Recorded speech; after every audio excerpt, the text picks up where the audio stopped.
I'm going to say this before anything else seems to happen. But I'm going to say it purely out of spite, and I know that he won't hear it. Tell Dingus, it was me.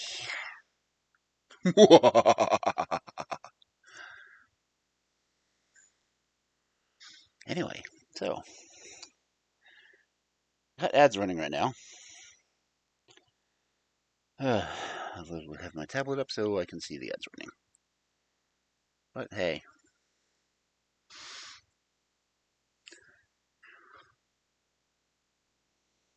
honestly, if anyone hears anything about what's going on, Dingus put up a maid outfit on his site.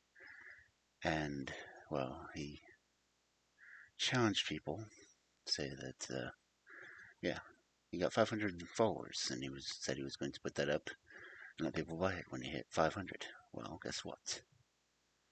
No one knew where the link was. But I am fairly fast on the draw, and I got to it, and I clicked the link and did it anonymously. So, again, I say, tell Dingus it was me. Anyway.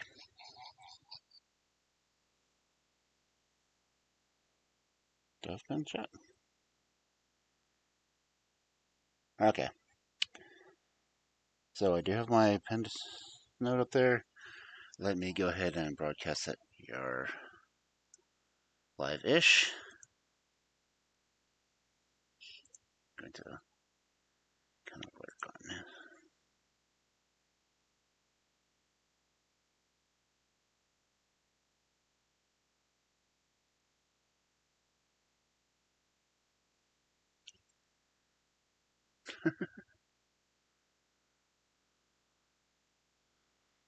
Okay, so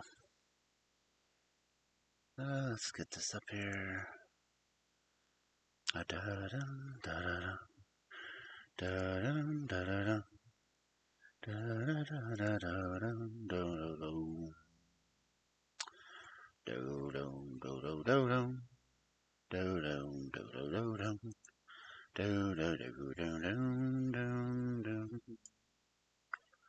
Okay, well, let me post this. Let people know that I am indeed here. Like the Who's trying to explain their lives to Horton and letting the kangaroo know, we are here! We are here! We are here!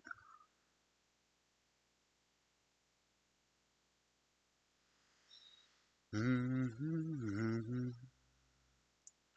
Mm-hmm. Mm-hmm.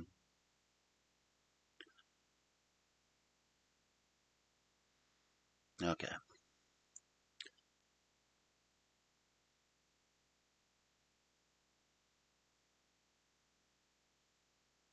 Okay. So, Cubs, we are going back into Dracula. We're chapter 19.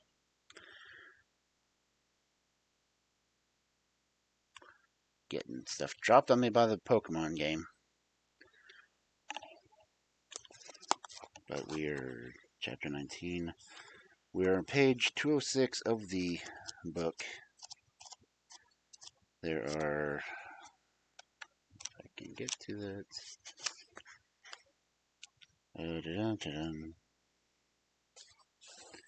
The last page of the novel with the story upright would be page 315. So there are 200 and, well, not 200. Math, I can do that. 109 pages left. If we can do 3 chapters a night, this should last us 2 weeks. So we should finish it out next week. So that's all cool, fine and dandy and whatnot. And Again, I just want to say it because I like saying this.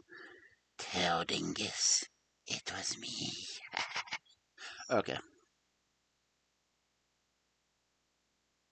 Not that I have anyone lurking in here, because the Dingus is still on.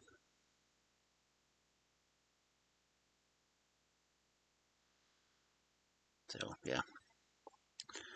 Anyway, it is only 5 minutes after, so we've got a couple minutes. So, it is freaking cold outside. Welcome to Texas. And we've got ads running again.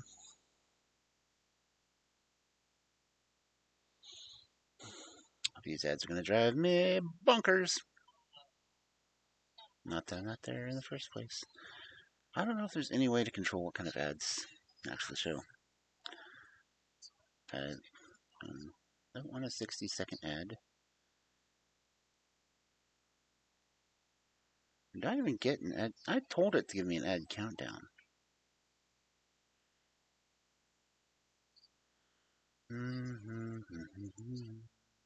What is this one? That is empty. Is it? I don't know.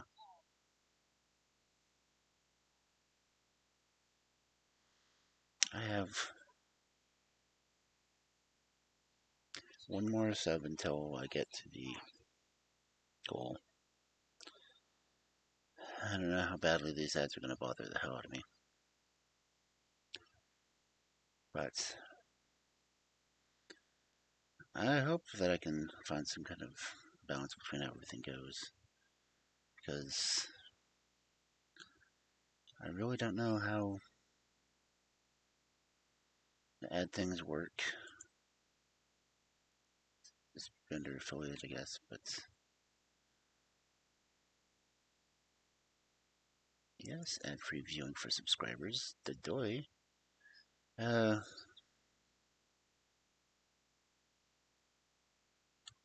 Side revenue.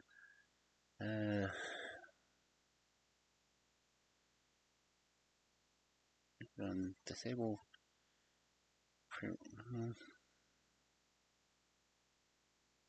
stream segments.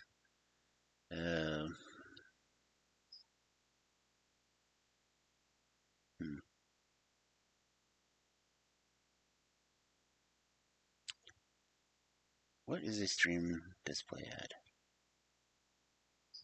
Honestly, I'm still trying to figure all this stuff out. I don't know what I'm doing, and I openly admit that I don't know what I'm doing. But I would like to be better at this. As sadly, I do need the income.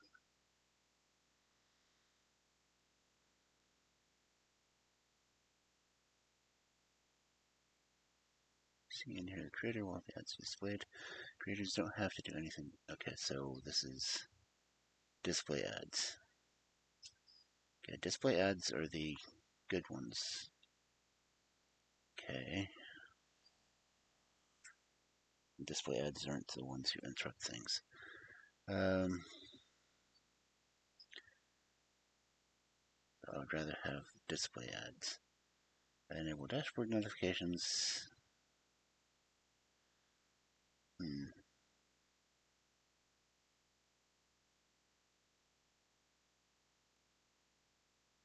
I don't know how to do any of this.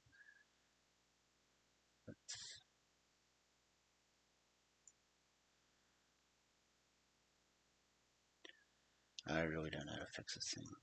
I'll have to do a lot more reading on this to figure it out. Because I really don't want to have the ads interrupt the storytelling times. I mean, I don't mind the little side ones that are the display ones because I don't want you guys to miss out on story just because of freaking ad roll.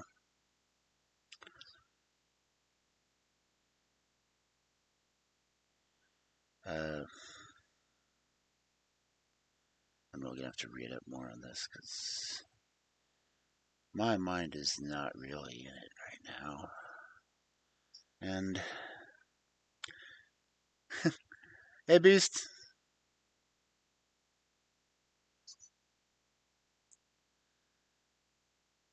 I'm talking to myself about how the ads work. So a little sidetracked. And it's not. I usually don't start doing the reading until 10 minutes in, so I guess I should switch over to that window. It's going pretty good. Just trying to get used to affiliate stuff.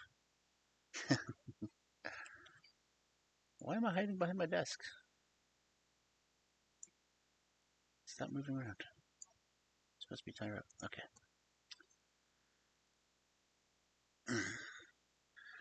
Yeah, reading. Fix things. Okay. Oh. But yeah, it's going. It's freaking cold outside.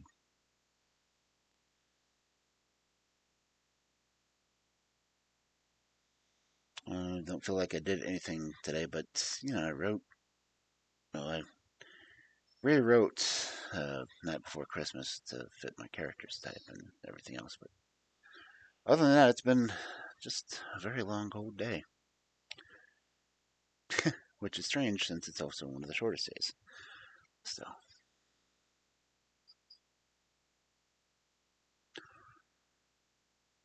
I think I'm still lurking on at least two channels right now. I gotta turn off the sound for those because they're distracting. Anyway, gotta figure out how this whole ad thing works eventually so I can do the reading streams without getting ads just pulling up and blocking the screen. But it is time for me to be reading, so guess I will get into it. And we are reading Dracula, and starting in chapter 19. We're 206 pages in, and there's 109 pages left of the actual book. So, let's get into this.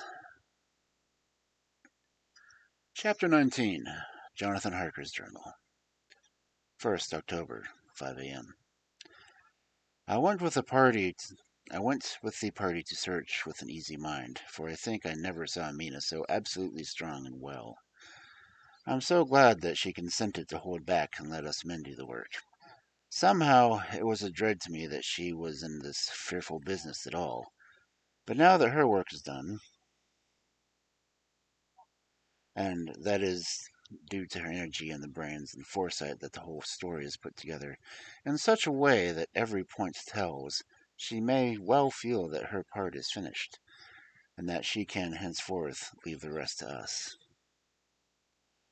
We were, I think, all a little upset by the scene with Mr. Renfield.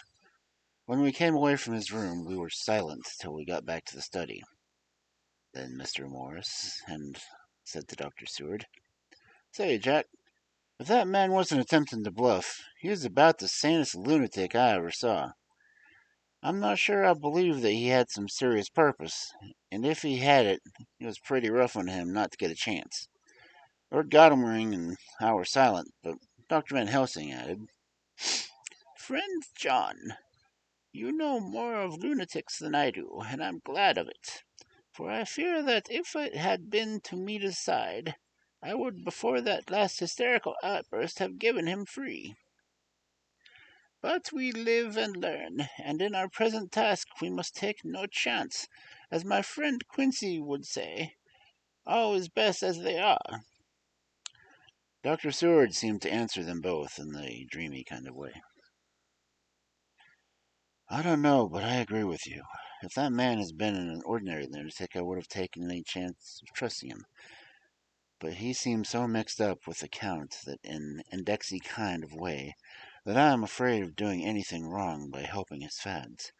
I can't forget how he prayed with almost equal fervor for a cat, and then tried to tear my throat out with his teeth. Besides, he called the Count Lord and Master, and he may want to get out to help him in some diabolical way.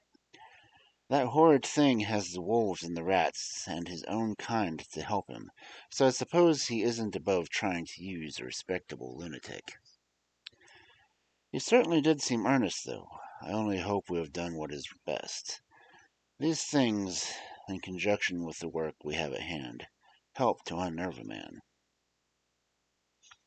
The professor stepped over and, laying a hand on his shoulder, said in his grave, kindly voice, Friend John, have no fear. We are trying to do our duty in a very sad and terrible case. We can only do as we deem best. What else have we to do and to hope for, except for the pity of the good God? Lord Godalming had slipped away for a few minutes, but now he returned. He held up a little silver whistle as he remarked, "That old place is full of rats, and if so, I've got an antidote for all." Having passed the wall, he took our way to the house, taking care to keep in the shadows of the trees on the lawn when the moonlight shone out. When we got to the porch, the professor opened his bag and took out a few things, which he laid on the step, sorting them into 4 little groups, evidently one for each. Then he spoke. My friends, we are going into a terrible danger, and we need arms of many kinds. Our enemy is not merely spiritual. Remember that he has the strength of 20 men, and that, though our necks or our windpipes are of the common kind and therefore breakable or crushable, he is not amiable to mere strength. A stronger man, or a body of men more strong than him, can at certain times hold him, but yet they cannot hurt him as we can be hurt by him. We must, therefore, guard ourselves from his touch. Keep this near your heart." As he spoke, he lifted a little silver crucifix and held it out to me, I being nearest to him. "Put these flowers around your neck." Here he handed me a wreath of withered garlic blossoms.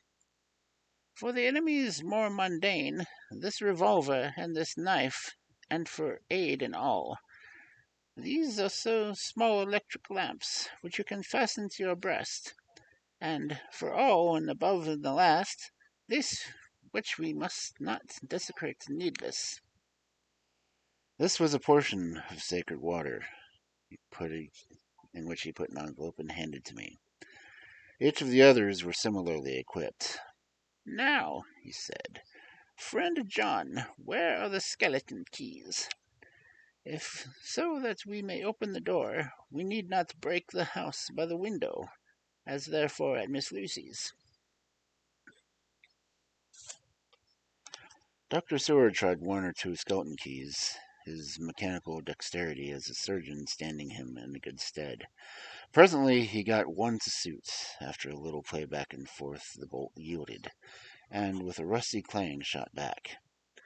We pressed on the door. The rusty hinges creaked, and it opened slowly. It was startling, like a image conveyed to me in Dr. Seward's diary of the opening of Miss Westerina's tomb. I fancy that he had the same idea to strike as the others, for with a second they shrank back. The professor was the first to move forward, and stepped into the open door. "In manus tuas, Domine," he said, crossing himself as he passed over the threshold. We closed the door behind us, lest when we should have lit our lamps we might possibly attract attention from the road. The professor carefully tried to lock it, in case we might not be able to open it from within should we be in a hurry to make our exit.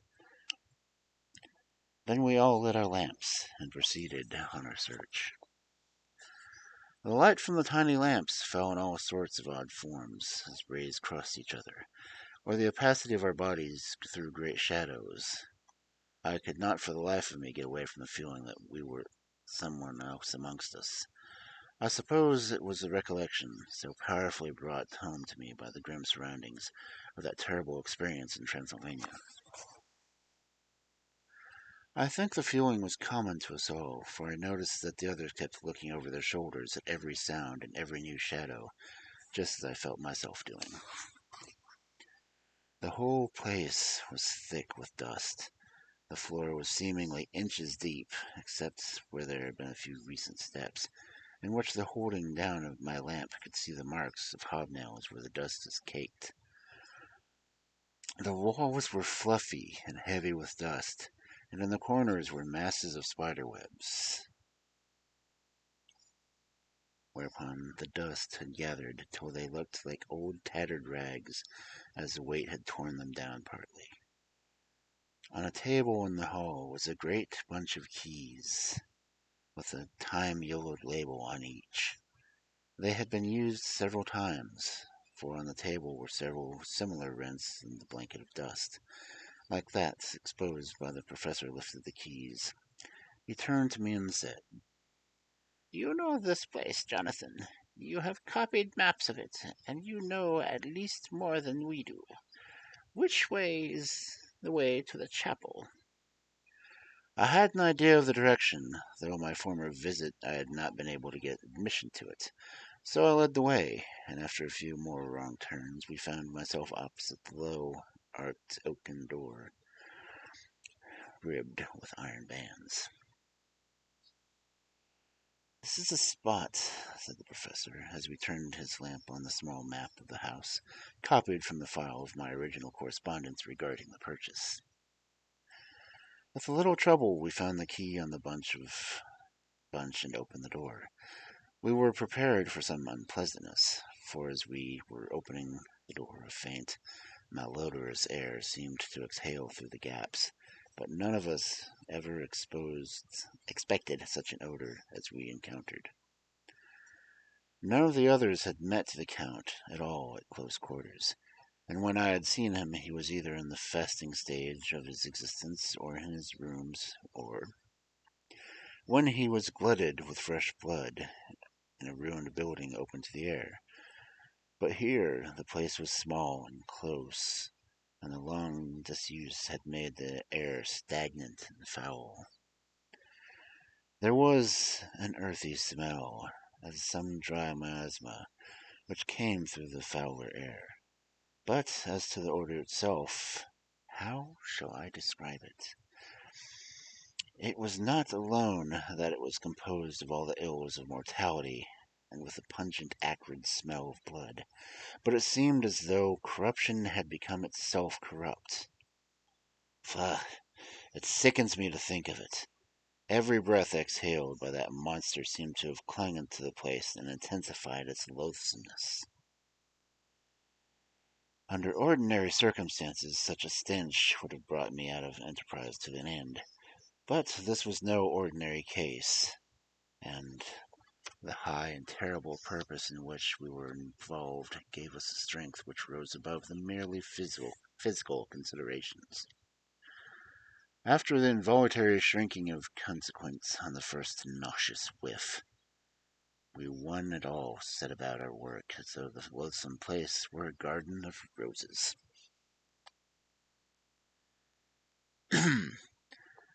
We made an accurate examination of the place, the professor saying as we began. The first thing is to see how many of the boxes are left. We must then examine every hole and corner and cranny, and see if we cannot get some clue as to what has become of the rest. A glance was sufficient to show how many remained, for the great earth chests were bulky, and there was no mistaking of them. There were only 29 left out of the 50.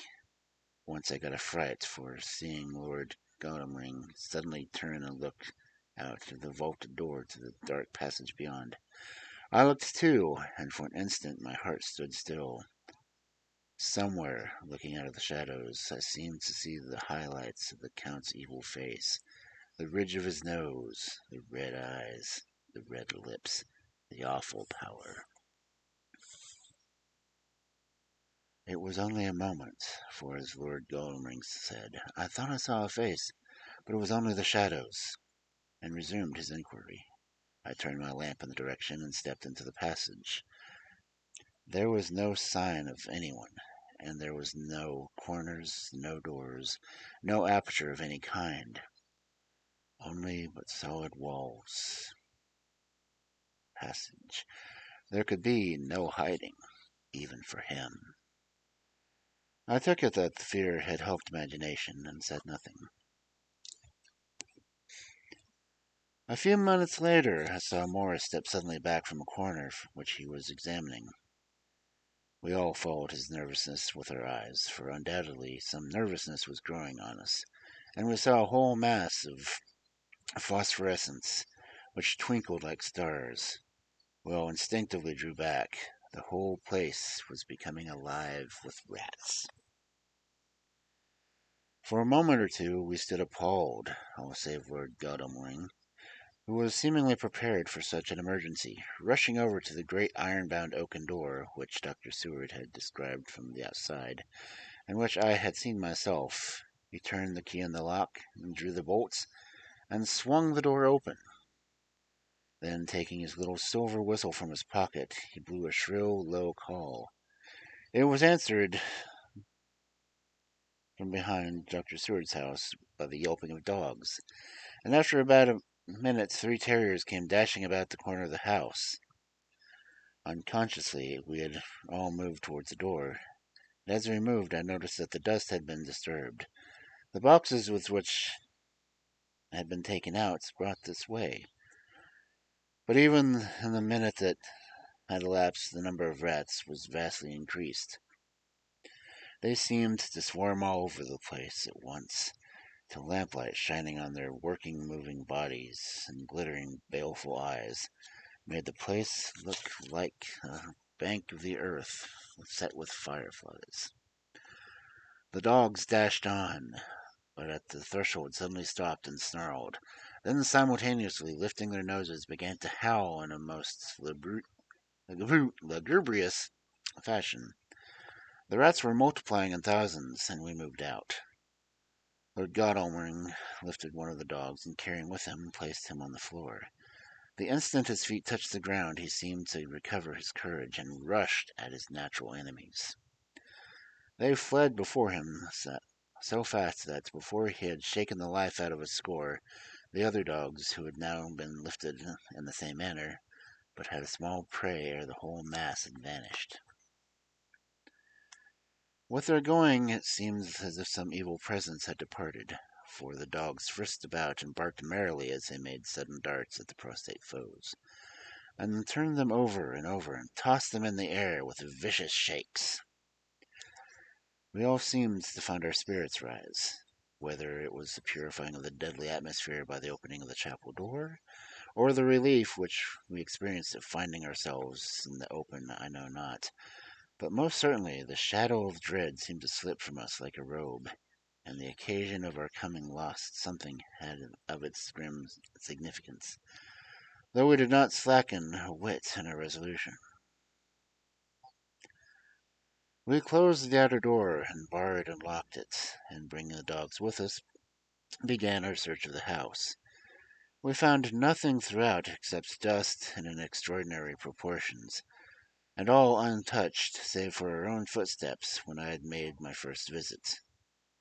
Never once did the dogs exhibit any symptom of uneasiness, and even when we returned to the chapel they frisked about as though they had been rabbit hunting in a summer wood. The morning was quickening in the east when we emerged from the front. Dr. Van Helsing had taken the key to the hall door from his bunch and locked the door of the orthodox fashion, putting the key into the pocket when he had done so.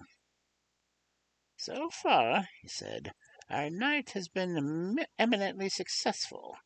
No harm has come to us, such as I feared might, and yet we have ascertained how many boxes are missing.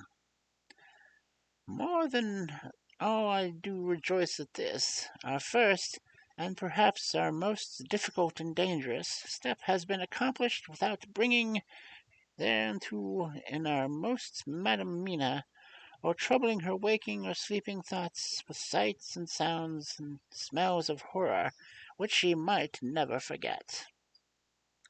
One lesson, too, we have learned, if it be allowable to argue a particularly, that the brute beasts which are the Count's command are yet themselves not amiable to his spiritual powers. For look, these rats that would come to his call, just as from his castle atop the summon he would summon the wolves here, going to that poor mother's cry, though they have come to him, they run parallel from so little dogs of my friend Arthur. We have other matters before us, other dangers, other fears, and that monster, He has not used his power over the brute world for only or the last time tonight. So be it that he has gone elsewhere. Good. It has given us opportunity to cry check in some way in this chess game, which we play for the stake of human souls. And now let us go home.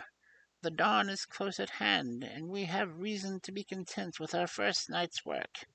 It may be ordained that we have many nights and days to follow, if full of peril, but we must go on, and from no danger shall we shrink. The house was silent when we got back, save for some poor creature who was screaming away in the room of one of the distant wards, and a low, moaning sound from Renfield's room. The poor wretch was doubtless torturing himself, after the manner of insane, with needless thoughts of pain. I came tiptoe into our own room, and found Mina asleep, breathing so softly that I had put my ear down to hear it. She looks paler than usual. I hope that meeting tonight was not upsetting her. I am truly thankful that she is to be left out of our future work, and even of our deliberations. It is too great a strain for a woman to hear. I did not think at first, but I know better now. Therefore I am glad that it is settled. There may be things which would frighten her to hear, and yet to conceal them from her might be worse than to tell her, if once she suspected that there was any concealment. Henceforth our work is to be a sealed book to her, till at least such time as we can tell her that all is finished, and the earth free of the monster of the nether world. I dare say it will be difficult to begin to keep silence after such confidence as ours, but I must be resolute, and tomorrow I shall keep dark over tonight's doings, and shall refuse to speak of anything that has happened.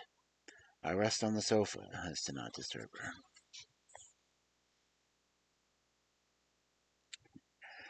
1st October. Later. I suppose it was natural that we should have all overslept ourselves, for the day was a busy one, and the night had no rest at all. Even Mina must have felt its exhaustion, for though I slept till the sun was high, as I awake before her, and had to call 2 or 3 times before she awoke. Indeed, she was so sound asleep that for a few seconds she did not recognize me, but looked at me with a sort of blank terror, as one who has been waked from a bad dream. Well, she complained a little of being tired, and I let her rest till later in the day. We now know that 21 boxes have been removed, and if we be that several were taken away in any of these removals, we may be able to trace them all. Such will, of course, immensely simplify our labor, and the sooner the matter is attended to, the better. I shall look up Thomas Smelling today.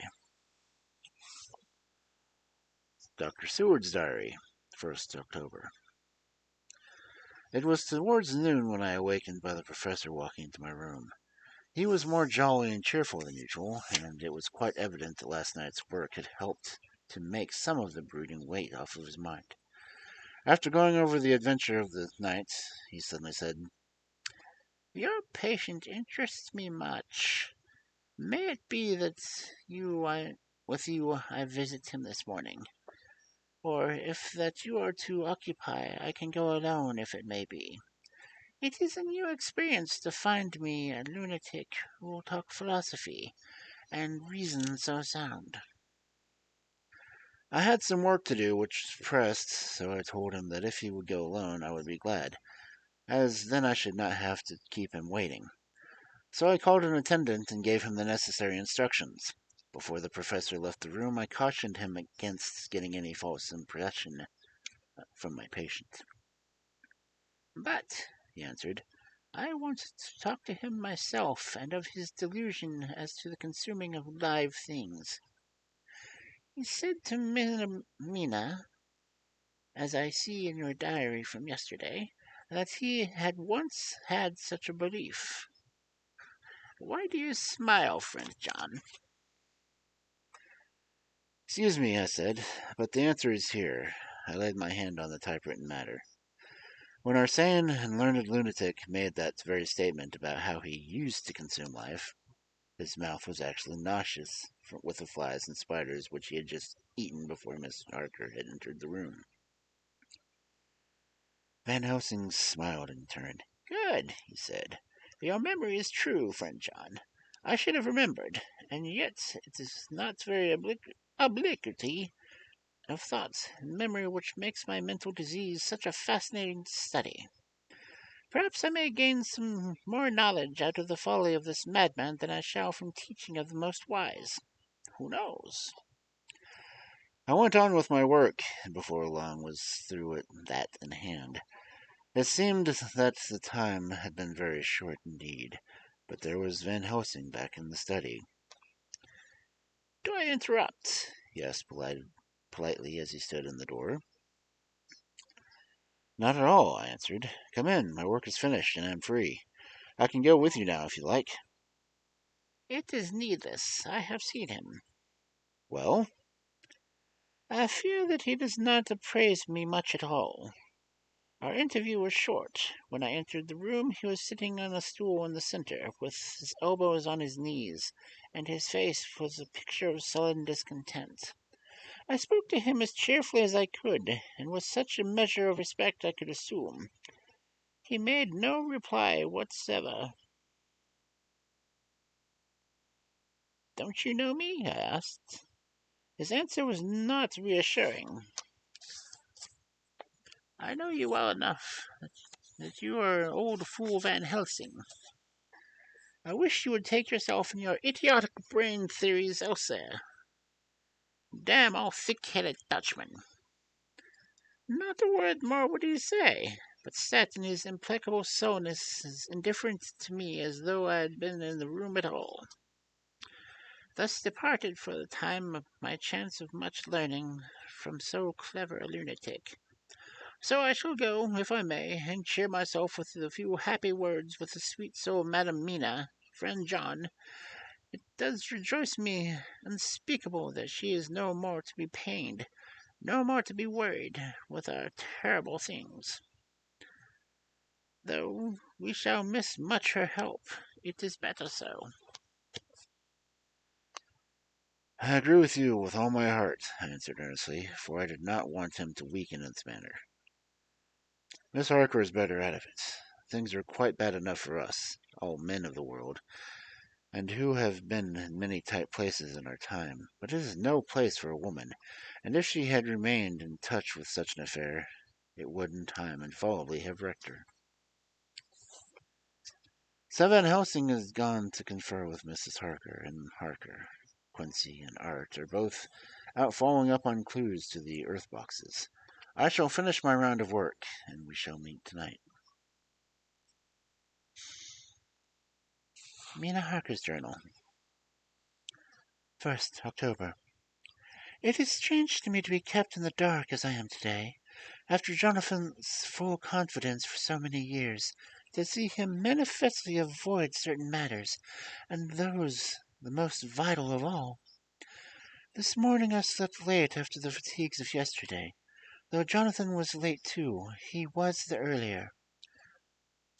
He spoke to me before he went out, never more sweetly or tenderly, but he never mentioned word of what had happened in the visits to the Count's house.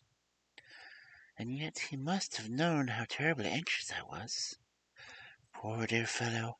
I suppose it must have distressed him even more than it did me.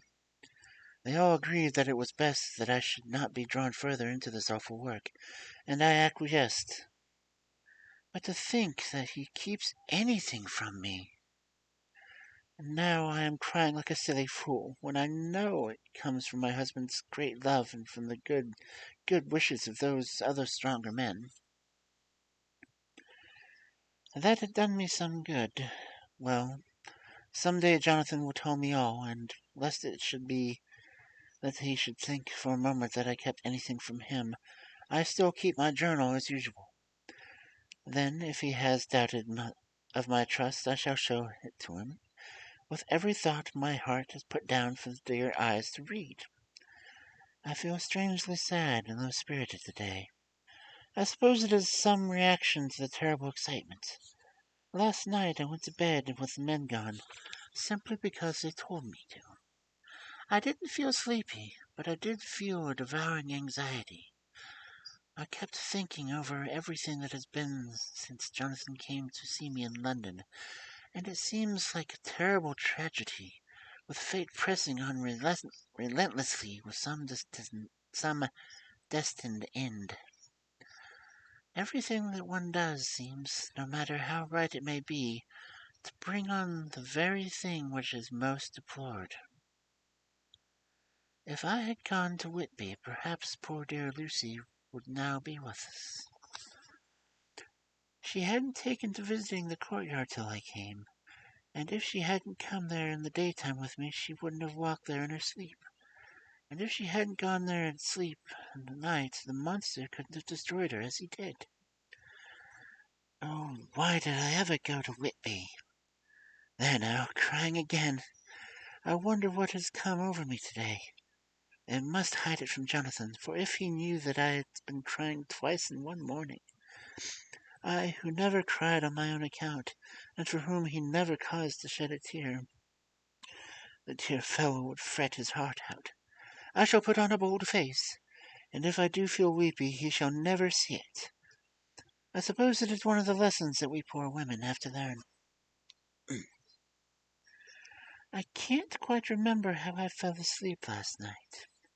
I remember hearing the sudden barkings of dogs and a queer lot of sounds, like praying in a very tumultuous rate from Mr. Renfield's room, which is somewhere under this. And then there was a silence of everything, silence so profound that it startled me. And I got up and looked out of the window. All was dark and silent, the black shadows thrown by the moonlight seeming full of silent mystery of their own. Not a thing seemed to be stirring, but all to be grim and fixed as death or fate, so that a thin streak of white mist that crept almost imperceptible slowness across the grass towards the house seemed to have a sentience and a vitality of its own. I think that the digression of my thoughts must have done me good, for when I got back to bed I found lethargy creeping over me. I lay a while, but I could not quite sleep, so I got out and looked out of the window again. The mist was spreading and was now close up to the house, so that I could see it lying thick against the wall, as though it were stealing up to the windows. The poor man was loud as ever, and though I could not distinguish a word he said, I could in some part recognize that his tones and passionate entreaty in this part. Then there was a sound of a struggle, and I knew that the attendants were dealing with him. I was so frightened that I crept into bed and pulled the clothes over my head, putting my fingers in my ears. It was not till then that I a bit sleepy. Or at least so I thought. But I must have fallen asleep, for except dreams, I did not remember anything until the morning, when Jonathan woke me. I think that it took me an effort and a little time to realize where I was, and that it was Jonathan who was bending over me. My dream was very peculiar, and was almost typical of the way of waking thoughts become merged in or continued in dreams. I thought that I was asleep and waiting for Jonathan to come back. I was very anxious about him, and I was powerless to act. My feet, my hands, my brain were weighed, so that nothing could proceed at the usual pace, and so I slept uneasy in thought. Then it began to dawn upon me that the air was very heavy and dank and cold. I put back the clothes about my face and found, to my surprise, that all was dim around me. The gaslight which I had lit for Jonathan was turned down, came only like a tiny red spark in the fog, which had evidently grown thicker and poured into the room.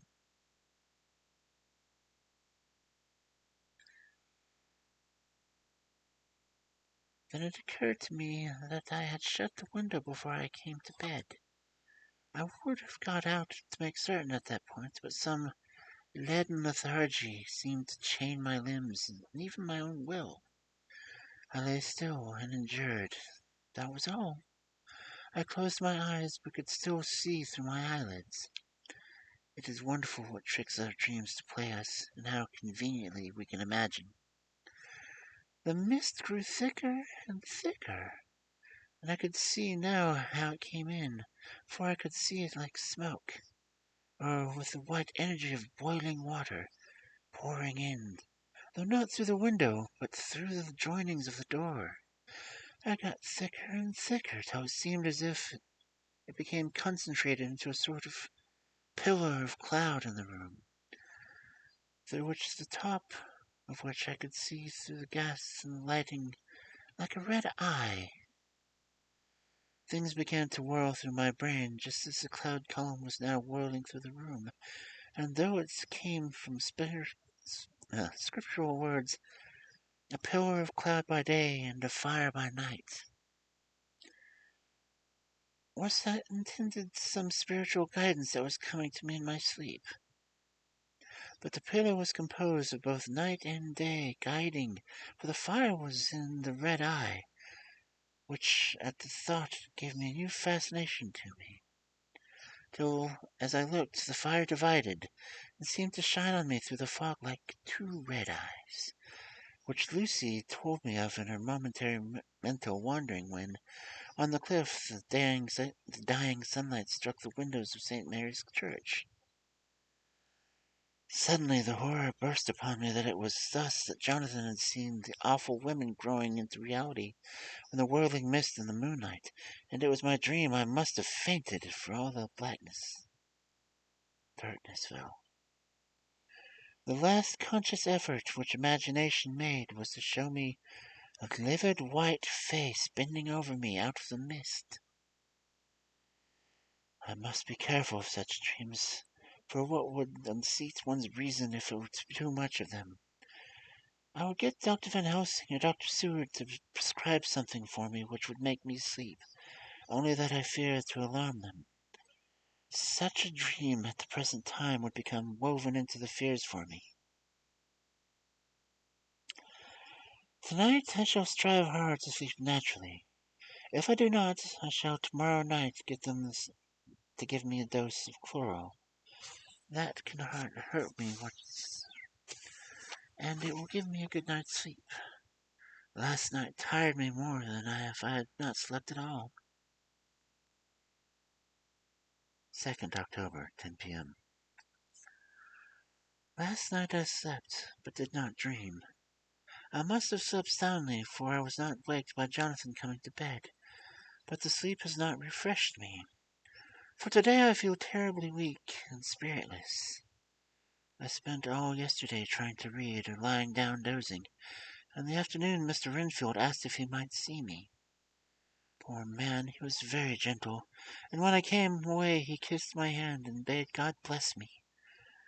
Some way it affected me much. I'm crying when I think of him. This is a new weakness of which I must be careful. Jonathan would be miserable if he knew I had been crying.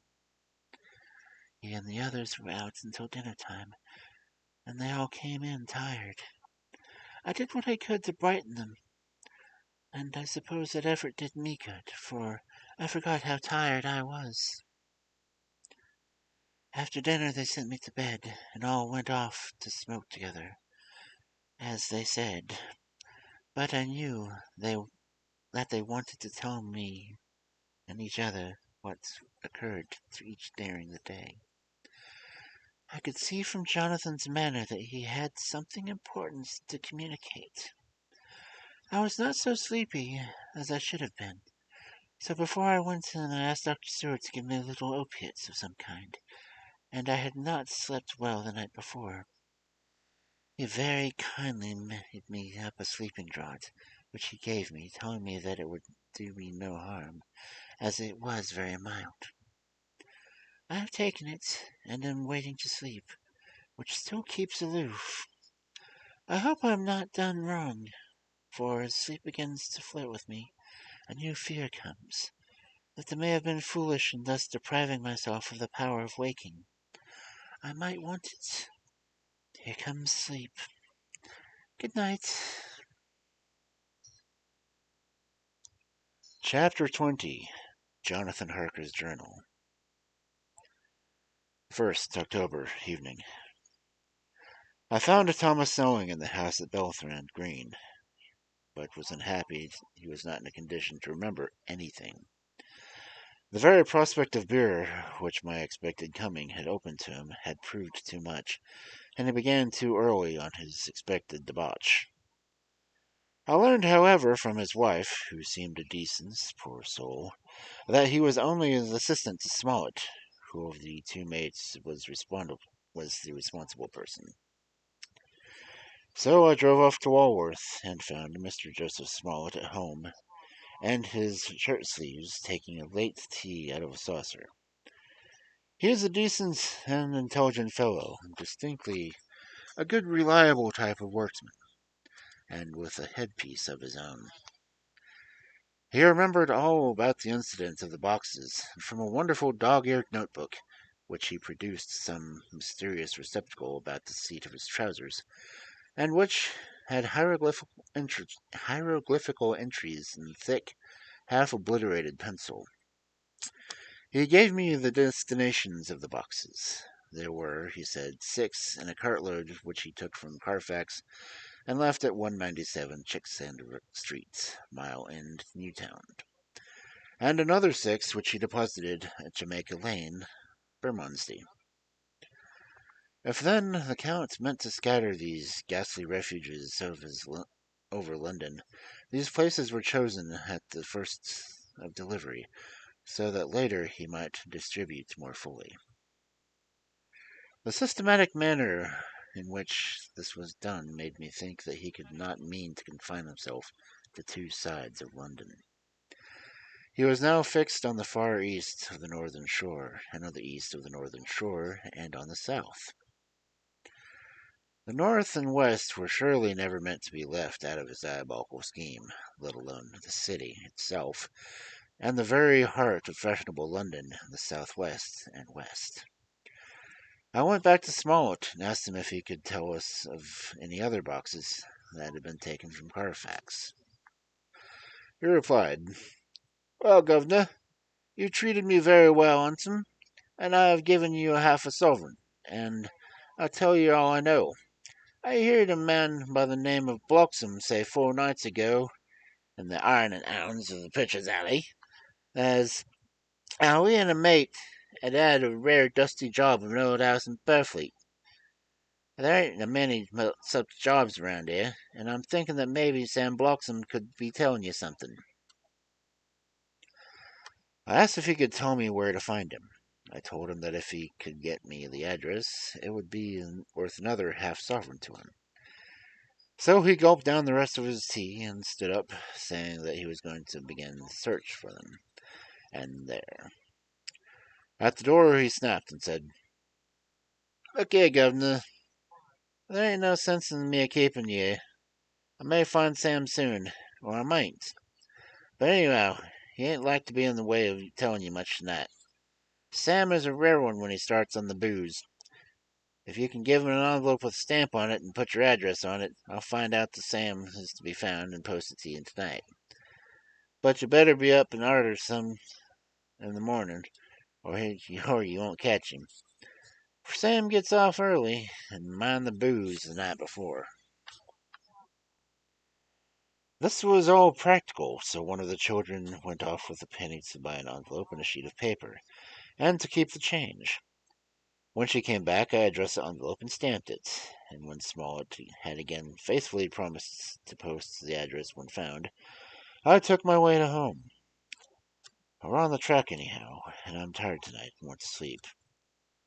Mina is fast asleep, and looks a little too pale. Her eyes look as though she'd been crying. Poor dear. I've no doubt that it frets her to be kept in the dark, and makes her doubly anxious about me and the others. But it is best as it is. It is better to be disappointed and worried in such a way now than to have her nerve broken. The doctors were quite right to insist on her being kept out of this dreadful business. I must be firm, for on me this particular burden of silence must rest. I shall never, ever enter the subject with her under any circumstances.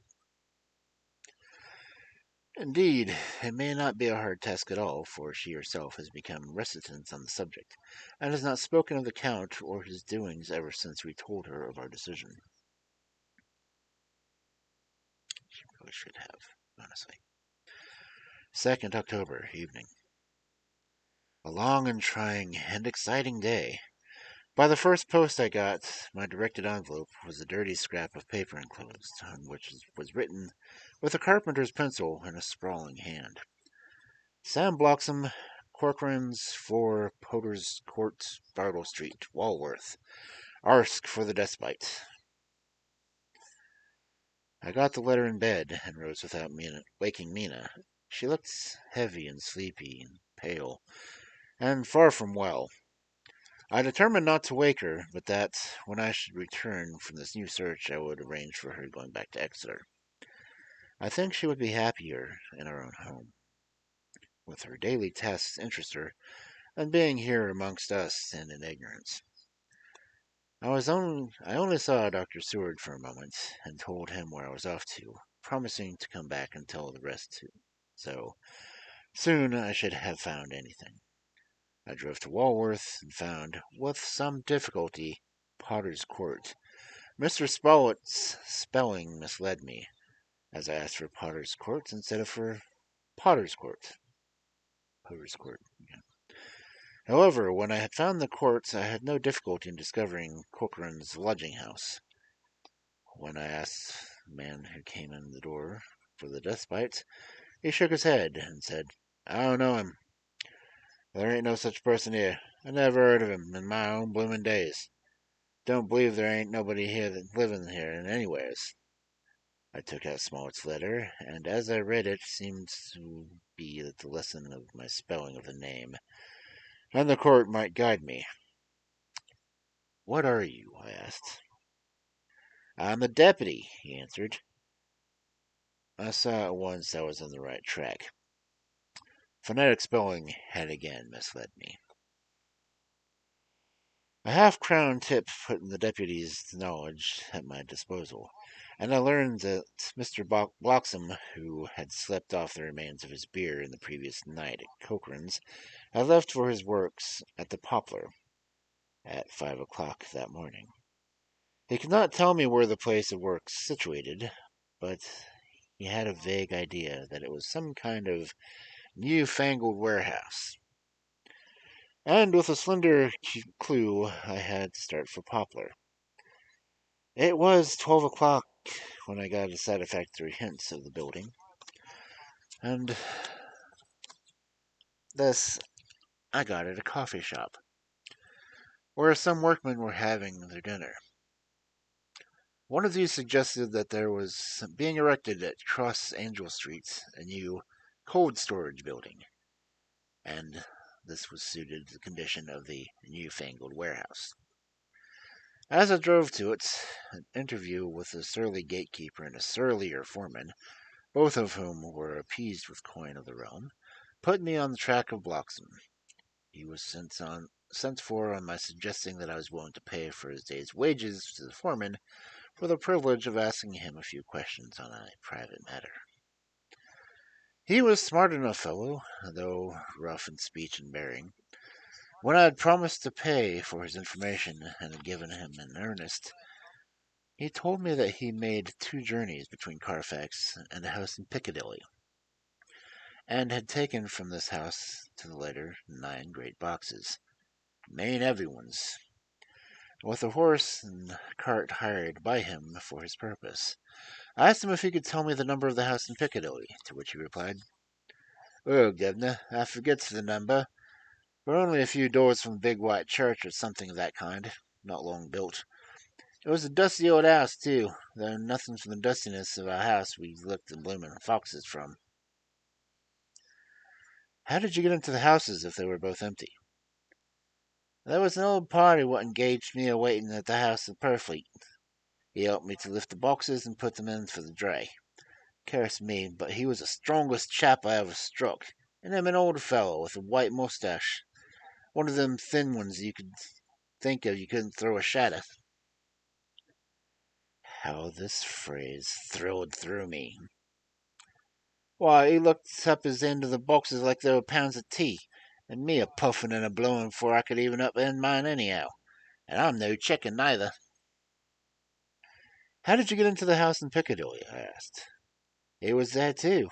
I must have started off and got there before me, for when I rung the bell and kept him the door answering, he answered himself, helping me to carry the boxes into all. The whole 9? I asked. Yes, there was 5 in the first layer and 4 in the second. It was dry work, and I don't do so well to remember how I got home. I interrupted him. Were the boxes left in the hall? Yes, it was a big hole, and there ain't nothing else in it. I made one more attempt to further matters. You didn't have any key. Never used no key, no think. The old gent who opened the door himself shut it again as I drove off. I don't remember the last time, but that was the beer. And you can't remember the number of the house. No, sir. But you needn't have no difficulty about that. It's a high up one, with a stone front and a bow on it. And our steps up to the door. I know them steps. I haven't had carried the boxes up with 3 loafers and come down with a copper. The old gent gave me a shilling, and they got so much, they wanted more, but he took 'em one by one himself, and it was like throw 'em down the steps. A lot of them went away cussin'. I thought that this description I could find the house. So, paying my friend for his information, I started off to Piccadilly. I gained a few painful experience. The Count could, it was evident, handle the earth boxes himself. If so, time was precious, for now he had achieved a certain amount of distribution. He could, by any choosing of his own time, complete the task unobserved. At Piccadilly Circus, I discharged my cab and walked westward towards the Junior Constitutional. I came across the house described, and was satisfied that this was the house next of the layers arranged by Dracula. The house looked as though it had been long unattended. The windows were encrusted with dust, and the shutters were up, and the framework was black with time, and from the iron the paint had mostly scaled away. It was evident that up to lately there had been a large notice board on the front of the balcony. It had, however, been roughly torn away. The uprights which were supporting it still remaining. Behind the rails of the balcony I saw that there were some loose boards, whose raw edges looked white. I would have given a great deal to have been able to notice the board intact, as it would, perhaps, have given some clue to the ownership of the house. I remembered my experience from the investigation and purchase of Carfax, and I could not but feel that if I could have the former owner there might be some means of gaining access to the house.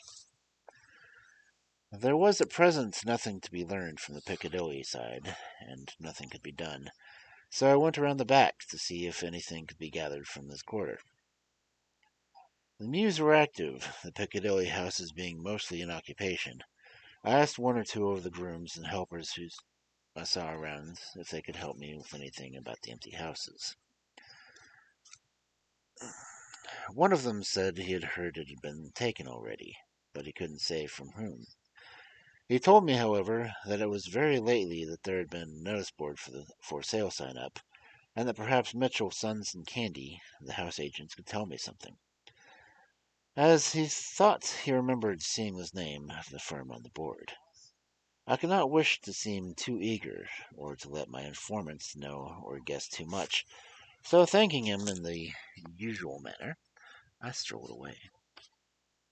It was now growing dusk, and the autumn night was closing in, so I did not lose any time. Having learned the address of Mitchell, Sons and Candy from the directory of the Berkeley, I was soon at their office on Sackville Street. Sackville Bagginses.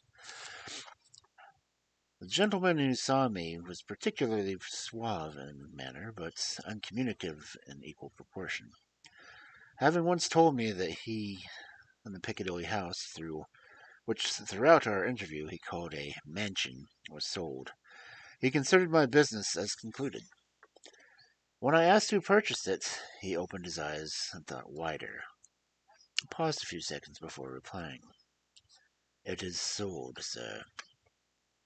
Pardon me, I said with equal politeness, but I have a special reason for wishing to know who purchased it. Again he paused longer, raised his eyebrow still more. It is sold, sir. And again his laconic reply. Surely, I said, you do not mind letting me know so much? But I do mind, he answered. The affairs of our clients are absolutely safe in the hands of Mitchell, Sons, and Candy. This was manifestly a prig of the first water, and there was no use arguing with him. I thought it best to meet him on his own ground, so I said, Your clients, sir, are unhappy in having the resolute guardian of their confidence, and I myself am a professional man. Here I handed him my card. In this instance, I am not prompted by curiosity. I act in part of Lord Godalming, who wishes to know something of the property which was, he understood, lately for sale. These words put a different complexion on affairs, he said. I would like to oblige you if I could, Mr. Harker, and especially would I like to oblige his lordship. We once carried out a small matter, renting some chambers for him when he was Honorable Arthur Holmeswood. If you will let me have his lordship's address, I will consult the house on the matter, and will, in any case, communicate with his lordship by tonight's post.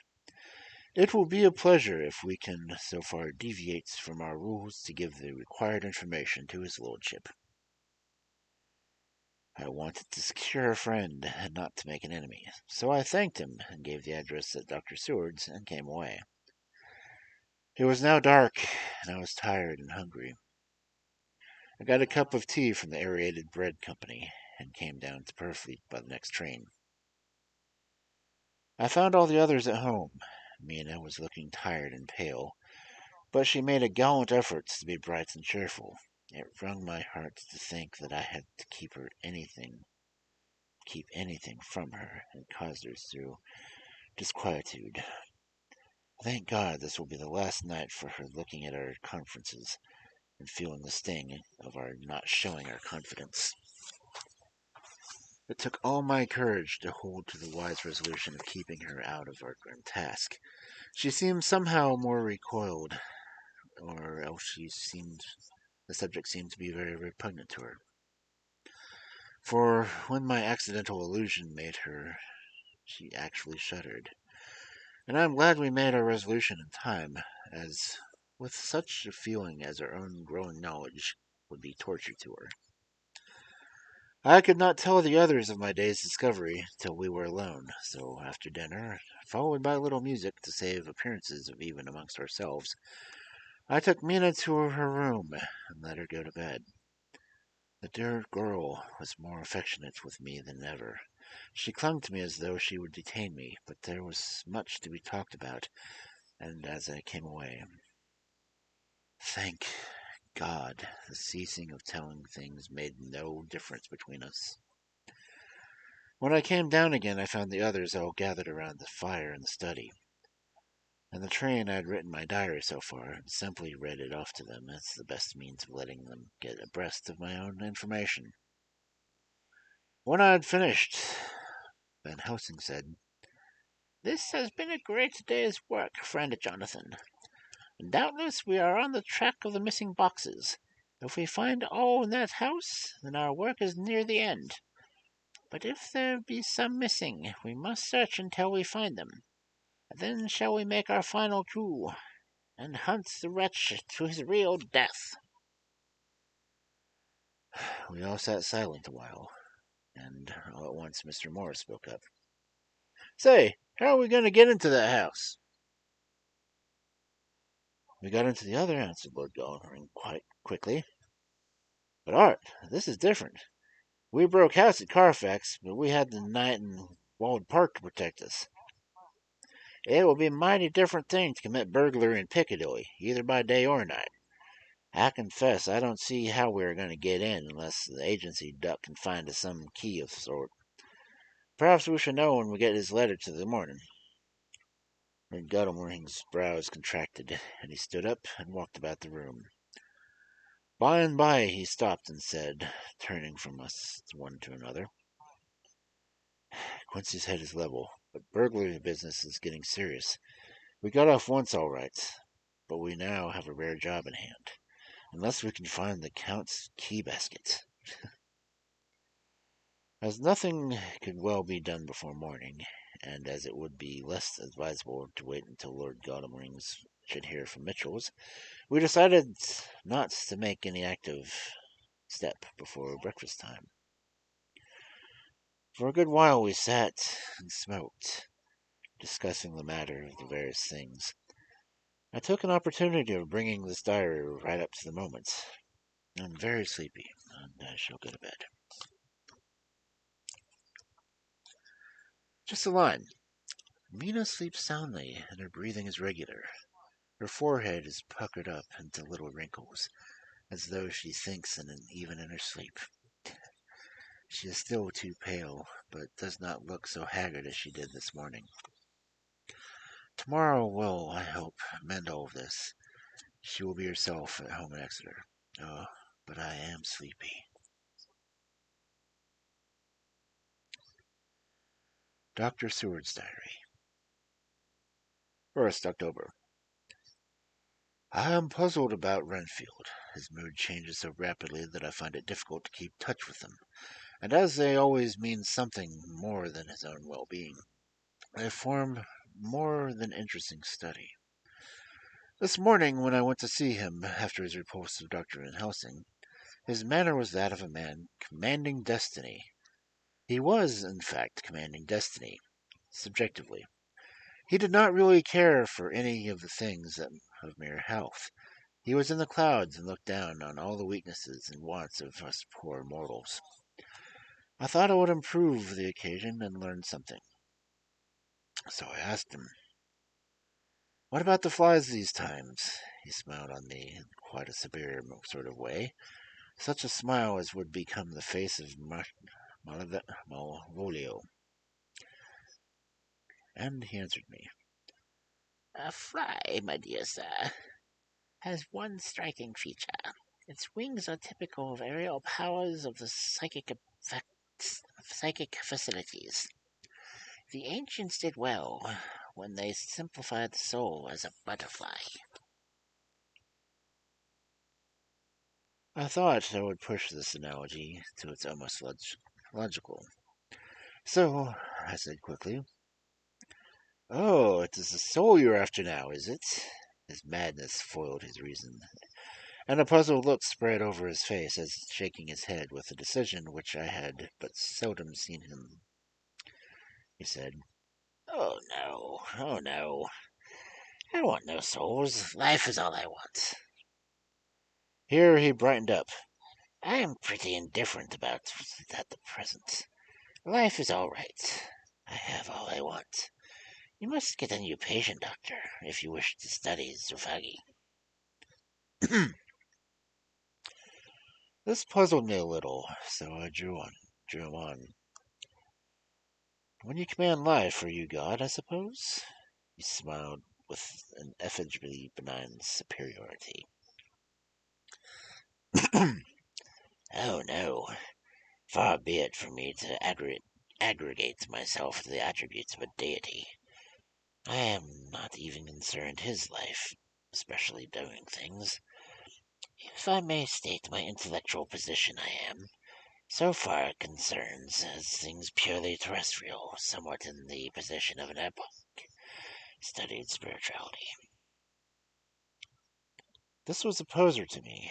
I could not for the moment recall Enoch's positiveness, so I had to ask simple questions, though I felt that day I was lowering myself in the eyes of a lunatic. And why Enoch? Because he walked with God. I could not see the analogy, but did not like to admit it, so I harked back to that he had denied. So you don't care about life, and you don't want souls. Why not?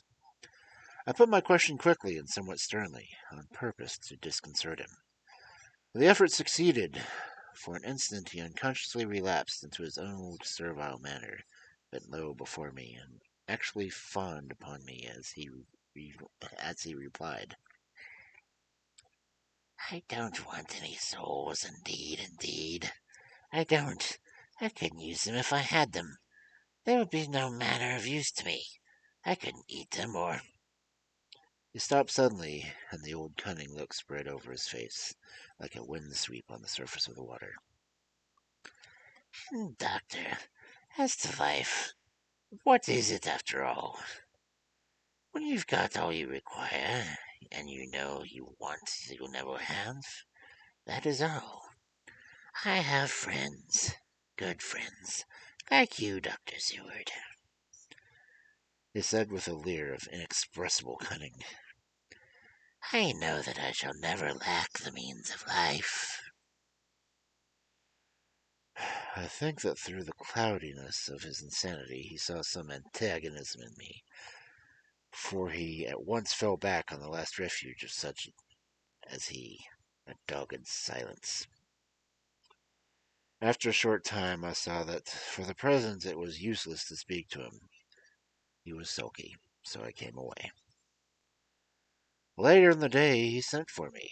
Ordinarily I would not come without special reason, but just at present I am so interested in him that I would gladly make an effort.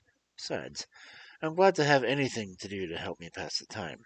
Harker's out looking for clues, and so are Lord Godalming and Quincy. Van Helsing sits in my study, poring over the record samples by the Harkers. He seems to think that by accurate knowledge of the details he will light upon some clue. He does not wish to be disturbed in the work without cause. I would have taken him with me to see the patient, only I thought that after his last repulse he might not care to go again. There was also another reason.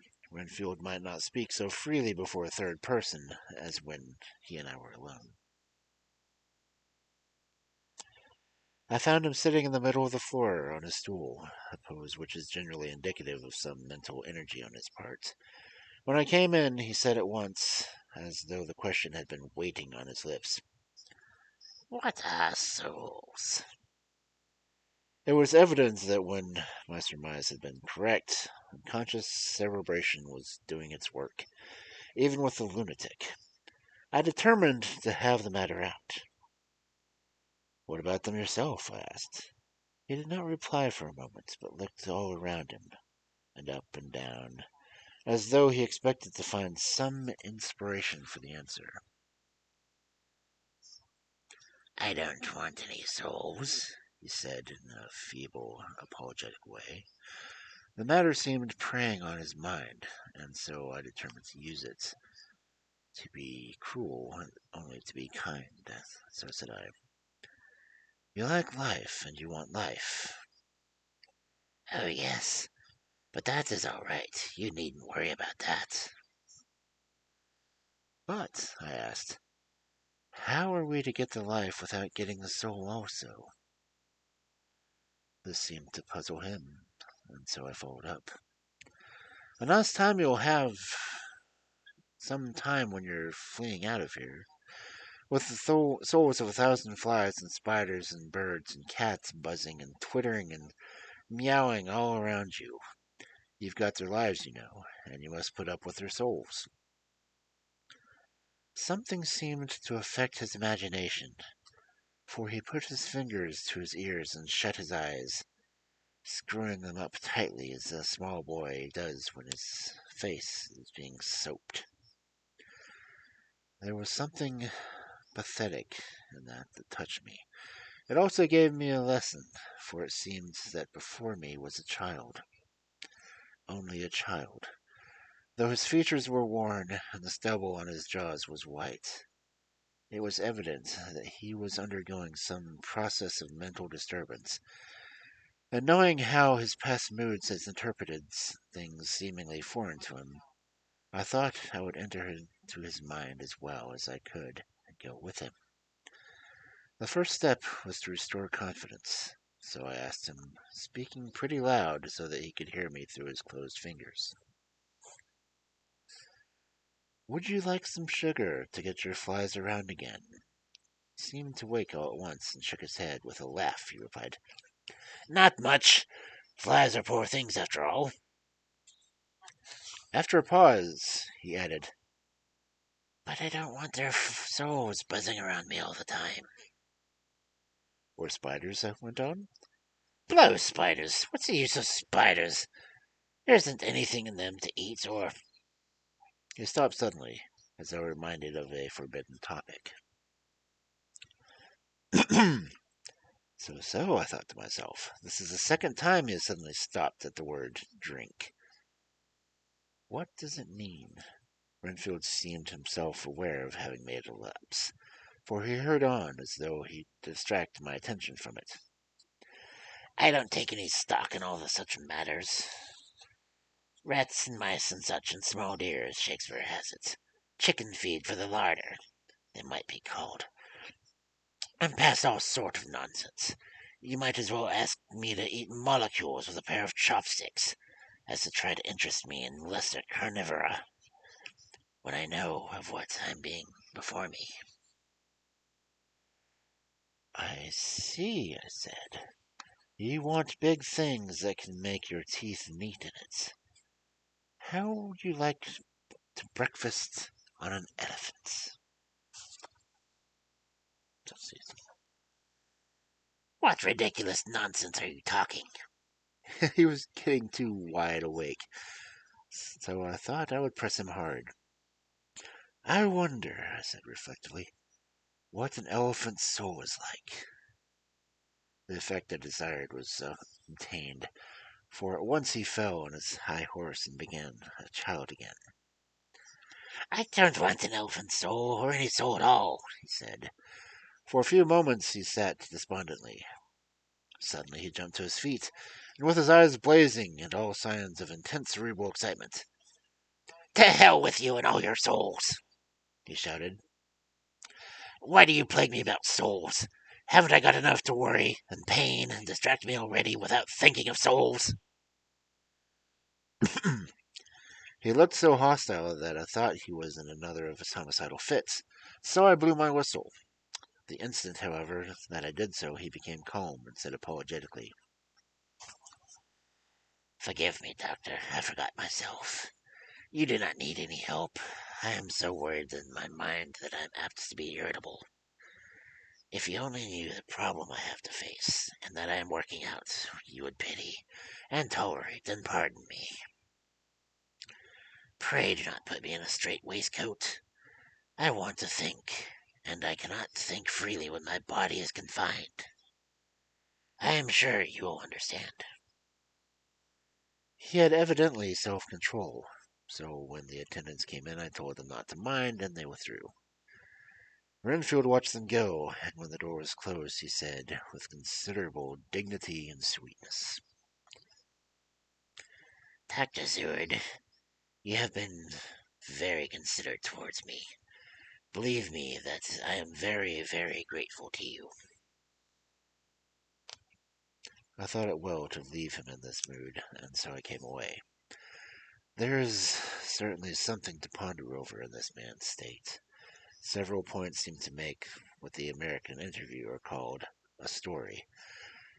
If only one could get them in the proper order. Here they are. Will not mention drinking.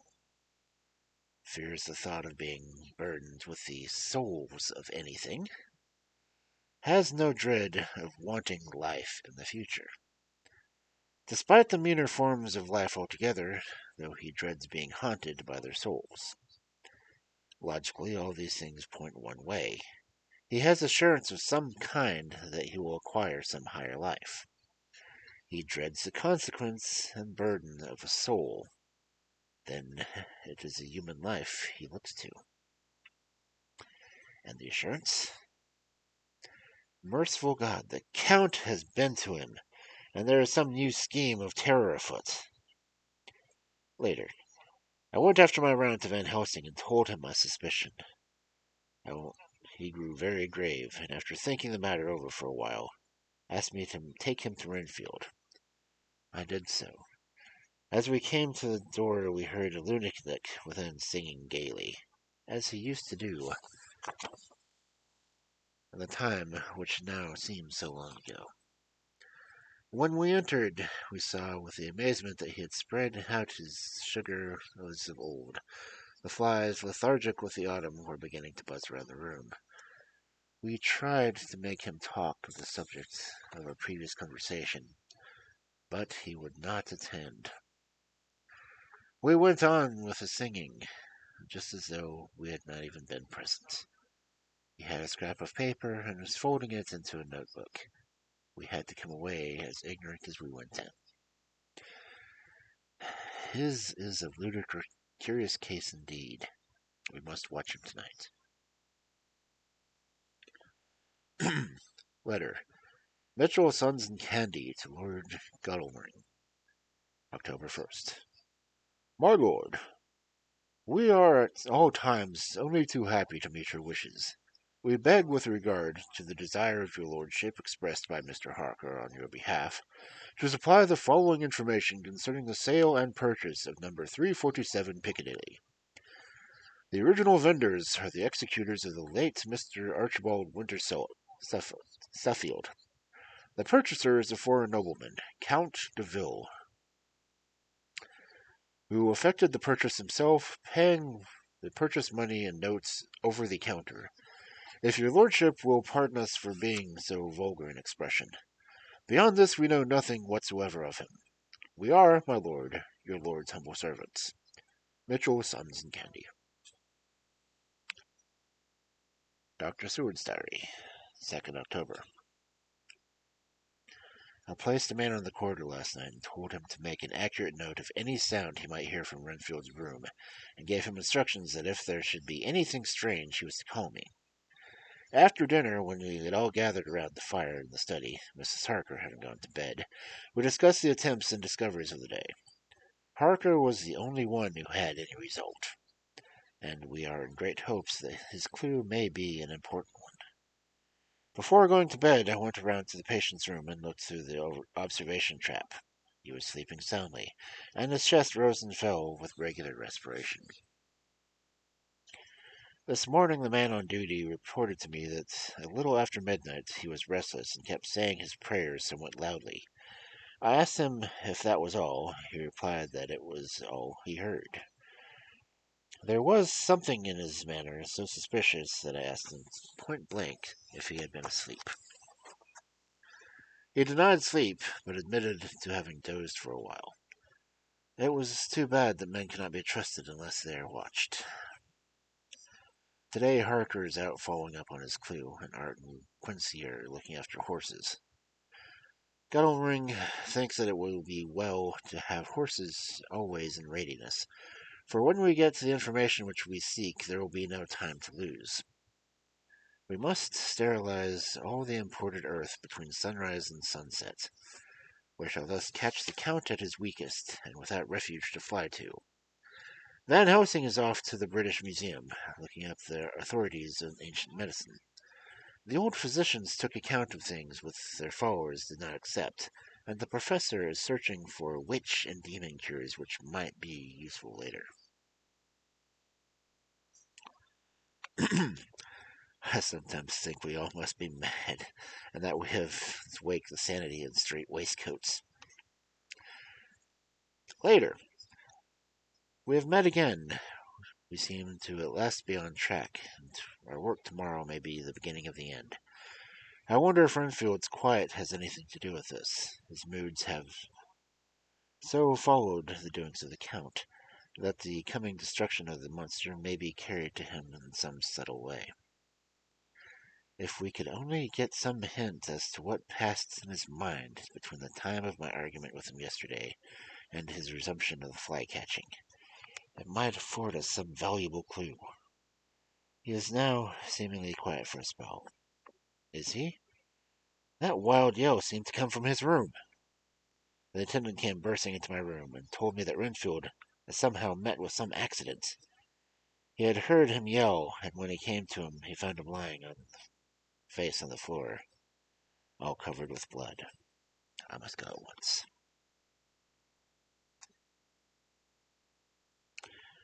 Chapter 21. Dr. Seward's Journal. 3rd October. Let me put this down with exactness, all that happened, as well as I can remember, since I made my last entry. Not a detail that I can recall must be forgotten. In all calmness, I must proceed. When I came to Renfield's room, I found him lying on the floor, on his left side, in a glittering pool of blood. When I went to remove him, it became at once apparent that he had received some terrible injuries. There seemed none of that unity of purpose between the parts of the body which marks even lethargic sanity. As the face was exposed, I could see that it was horribly bruised, as though it had been beaten against the floor. Indeed, it was from the face wounds that the pool of blood originated. The attendant who was kneeling beside the body said to me as we turned him over, "I think, sir, his back is broken. See, both his right arm and leg and the whole side of his face are paralyzed." How such a thing could have happened puzzled the attendant beyond measure. He seemed quite bewildered, and his brows were gathered in as he said, "I can understand the two things. He could mark his face like that by beating his own head on the ground. I saw a young woman do it once at the Eversfield Asylum before anyone could lay hands on her. And I suppose he might have broke his back by falling off the bed, if he got in an awkward kink. But for the life of me, I can't imagine how the two things occurred. If his back was broke, he couldn't have beat his head, and his face was like that before the fall on the bed. There would be marks of it," I said to him. "Go to Dr. Van Helsing, and ask him kindly to come here at once. I want him without an instant's delay." The man ran off, and within a very few minutes the professor, in his dressing gown and slippers, appeared. When he saw Renfield on the ground, he looked keenly at him. A moment, then he turned to me. I think he recognized my thought in his eyes, for he said very quietly, manifestly for the ears of the attendant, "Ah, a sad accident. He will need very careful watching and much attention. I shall stay with you myself, but I shall first dress myself. If you will remain, I shall be in a few moments to join you." The patient was now breathing stertorously, and it was easy to see that he had suffered some terrible injury. Van Helsing returned with an extraordinary celerity, bearing with him a surgical case. He had evidently been thinking and had his mind made up, for almost before he looked at the patient, he whispered to me, "Send the attendant away. We must be alone with him when he becomes conscious after the operation." So I said, "I think that will do now, Stemmons. We have done all we can at the present. You had better go to your round. Dr. Van Helsing will operate. Let me know instantly if there is anything unusual anywhere." The man withdrew, and we went into a strict examination of the patient. The wounds of the face were superficial. The real injury was a depressed fracture of the skull, extending right up through the motor area. The professor thought a moment and said, "We must reduce the pressure to get back to normal conditions as far as can be. The rapidity of our suffusion shows the terrible nature of his injury. The whole motor area seems affected. The suffusion of the brain will increase quickly, so we must trephine at once, or it will be too late." As he was speaking, there was a soft tapping at the door. I went over and opened it, and found it the corridor without. Arthur and Quincy in pajamas and slippers. The former spoke. I heard your man call up Dr. Van Helsing and told him of an accident. So woke Quincy, or rather called for him, as he was not asleep. Things are moving too quickly and too strangely for sound sleep in any of these times. I've been thinking that tomorrow night we shall see things as they have been. We'll have to go look back and forward a little more than we have done. May we come in? I nodded and held the door open a little till they had entered, then I closed it. When Quincy saw the attitude and state of the patient, and noted the terrible pool of blood on the floor, he said softly, "Oh, God, what has happened to him? Poor devil." I told him briefly, and added that we expected he would recover consciousness after the operation, for a short time at all events. He went at once and sat down on the edge of the bed, with Godalming beside him. We all watched in patience. "We shall wait," said Van Helsing, "just long enough to fix the best spots for suffering, so that we may quickly and perfectly remove the blood clot, for it is evident that the hemorrhage is increasing." The minutes during which we waited passed in fearful slowness. I had a horrible feeling sinking in my heart, and from Van Helsing's face I gathered that he felt some fear or apprehension as to what was to come. I dreaded the words that Renfield might speak. I was positively afraid to think, but the conviction of what was coming was on me, as I have read of men who had heard such a death watch. The poor man's breathing came in uncertain gasps. Each instant he seemed as though he would open his eyes and speak, but then would follow a prolonged strenuous breath, and he would relapse into a more fixed insensibility. I turned as I was to sick beds and death. The suspense grew and grew upon me. I could almost hear the beating of my own heart. The blood surging through my temples sounded like flows from a hammer. The silence became agonizing. I looked at my companions, one after another, and saw from their flushed faces and damp brows that they were equally enduring torture. There was a nervous suspense over all of us, as though overhead some dread bell would peal out powerfully when least expected. At last there came a time when it was evident that the patient was sinking fast. He might die at any moment. I looked up at Professor and caught his eyes fixed on mine. His face was sternly set as he spoke. "There is no time to lose. His words may be worth many lives. I have been thinking so as I stood here. It may be there is a soul at stake. We shall operate just above the ear." Without another word, he made the operation. For a few moments, my breathing continued to be stertorous.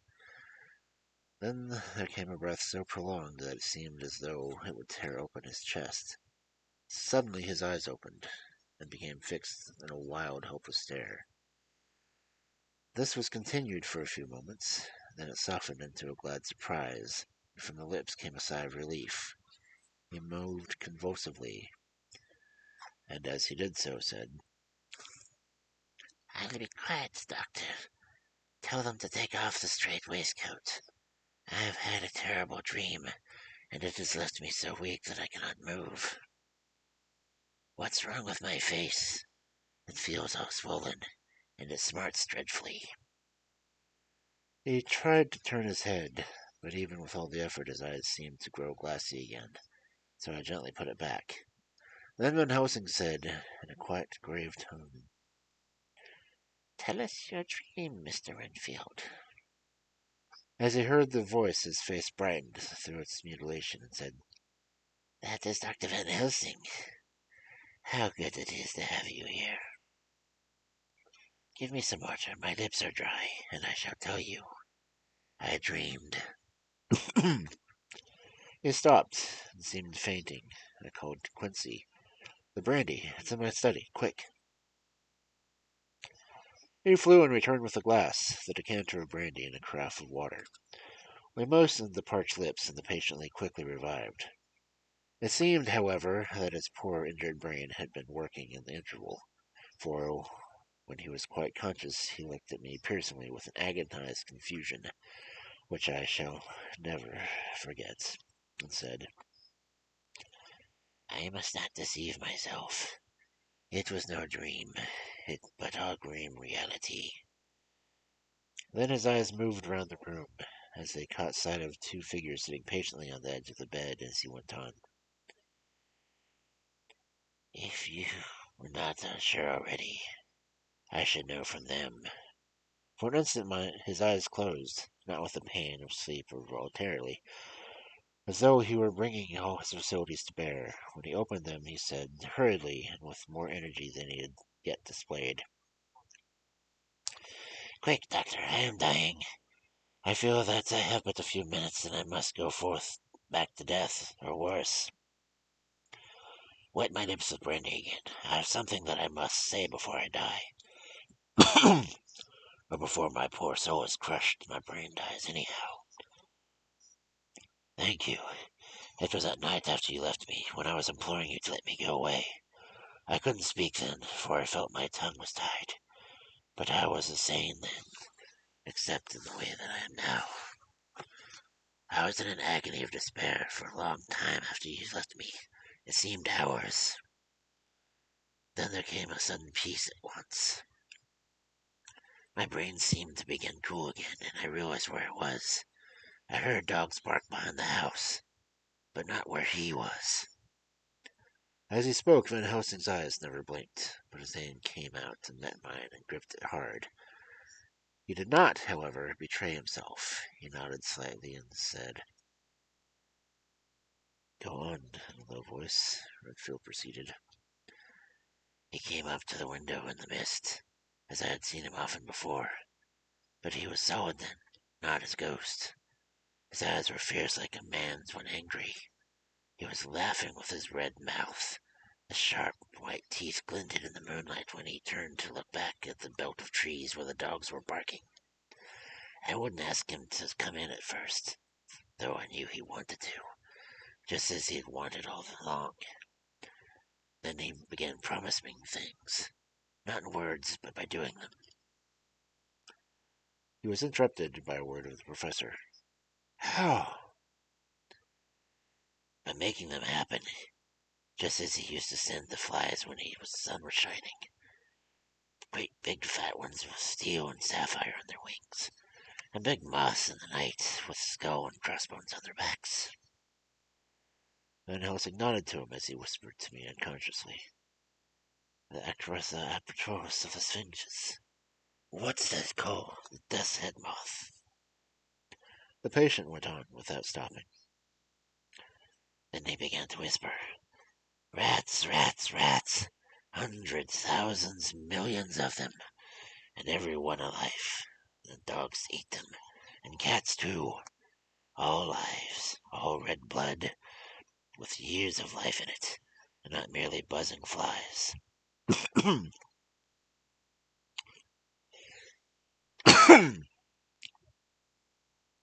I laughed at him, for I wanted to see what he could do. Then the dogs howled away beyond the dark trees of his house.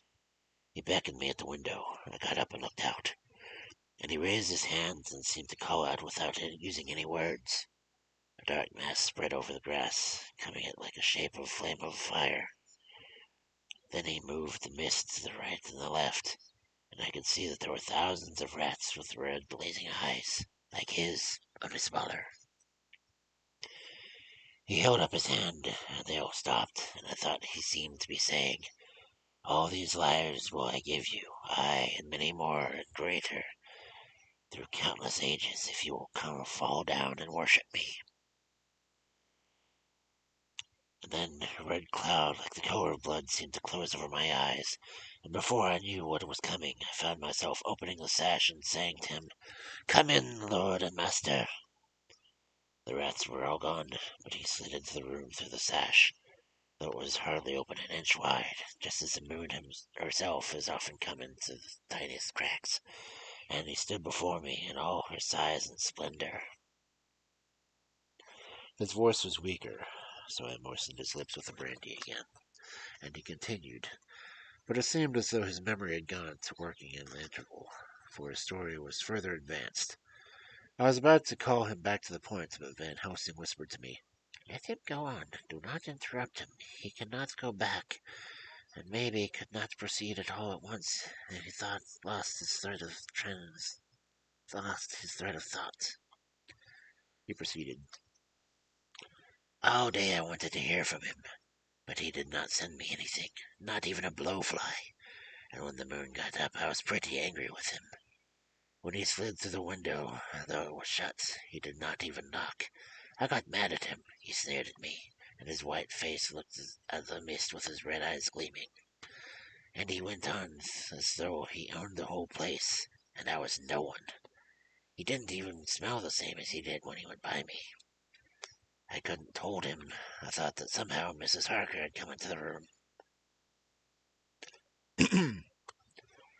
The two men sitting on the bed stood up and came over, standing behind him so that he could not see them. But where they were, they could hear better. They both were silent, but the professor started and quivered. His face, however, grew dimmer and sterner still. Renfield went on, without noticing. "The Mrs. Harker came in to see me this afternoon. She wasn't the same. It was like tea after a teapot had been watered."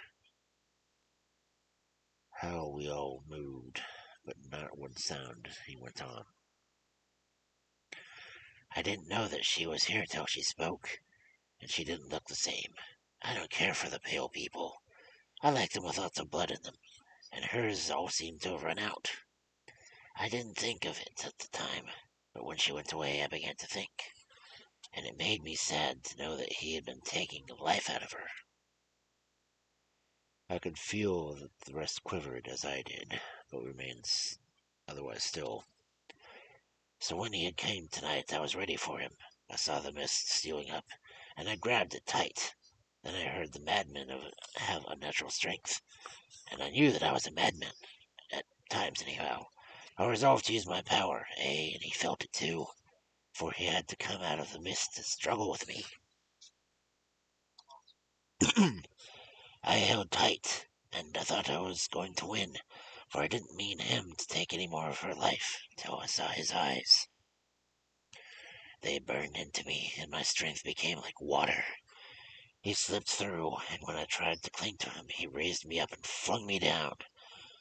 Then a red cloud before me, and a noise like thunder, and the mist seemed to steal away under the door. His voice was becoming fainter, and his breath more stertorous.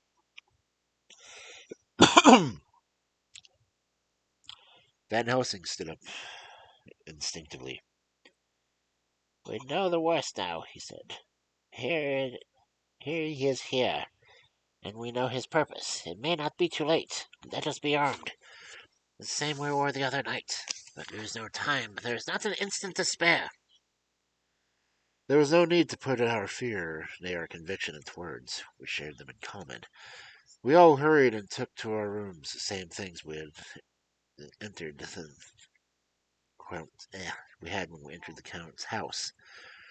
The professor had his ready as we met the corridor and pointed to them significantly and said, "They never leave me, and shall not till this unhappy business is over. Be wise also, my friends, for it is no common enemy that we deal with. Alas, alas, as I fear dear Madam Mina should suffer." He stopped. His voice was breaking. I do not know if rage or terror predominated in my own heart. Outside the Harker's door we paused. Art and Quincy held back, and the later said, "Should we disturb her?" "We must," said Van Helsing grimly. "If the door be locked, I shall break it in." "May it not frighten her terribly. The usual break into a lady's room," Van Helsing said solemnly. "You are always right. In this life and death, all chambers are alike to the doctor, and even were they not, they are all to be as one this night. Friend John, when I turn the handle, if the door does not open, do you put your shoulder down and shove, and you too, my friends, now." He turned the handle as we spoke. The door did not yield. We threw ourselves against it. With a crash, it burst open. We almost fell headlong into the room. The professor did actually fall, and he saw across him as he gathered himself up to his hands and knees. What I saw appalled me. I felt the hair rise like bristles on the back of my neck. My heart seemed to stand still. The moonlight was so bright through that thick yellow blind of the room was light enough to see. On the bed beside the window lay Jonathan Harker, his face flushed, breathing heavily as though in stupor.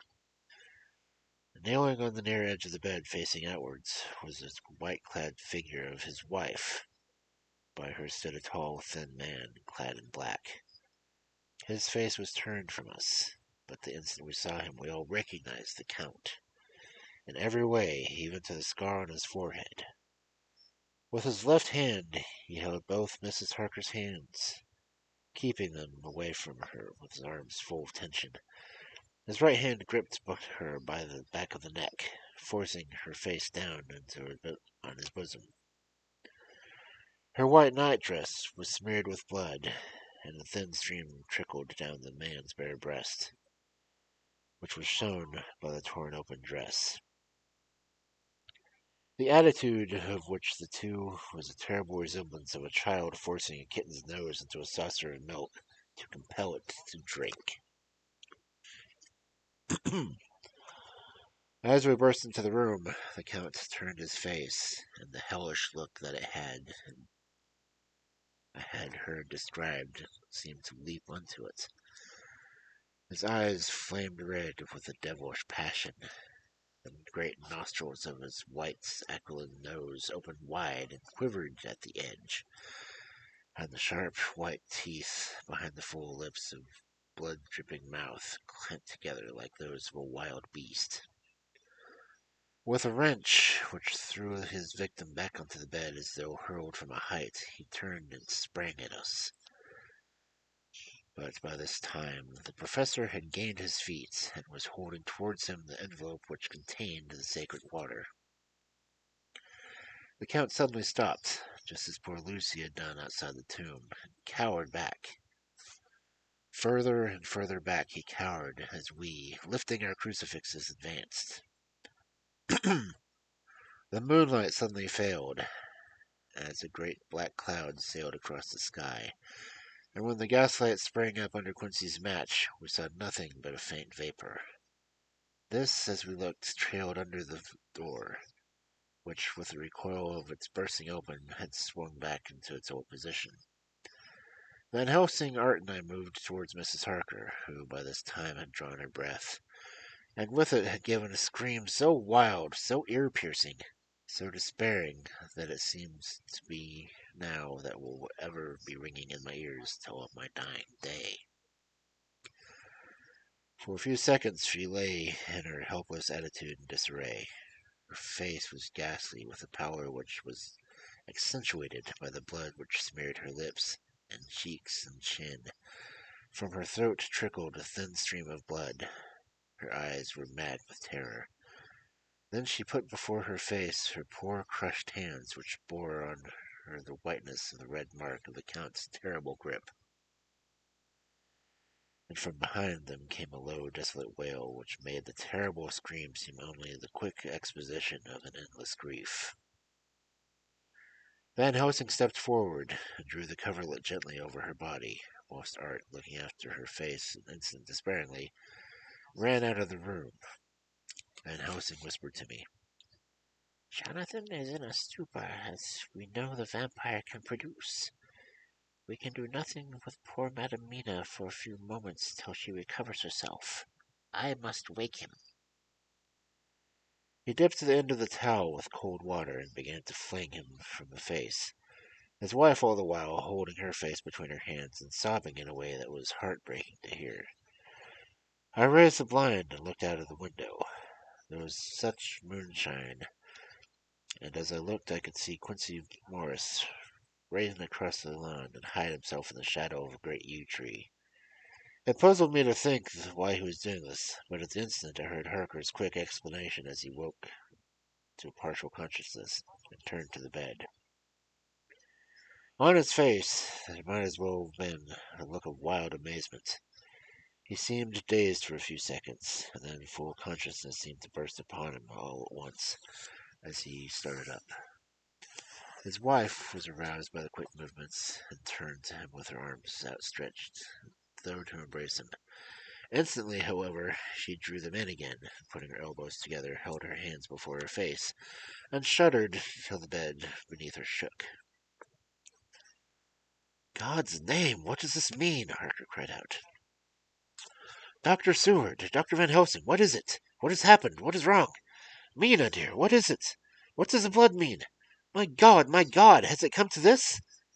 And raising himself to his knees and beat his hands wildly together. Good God, help us! Help her! Help her!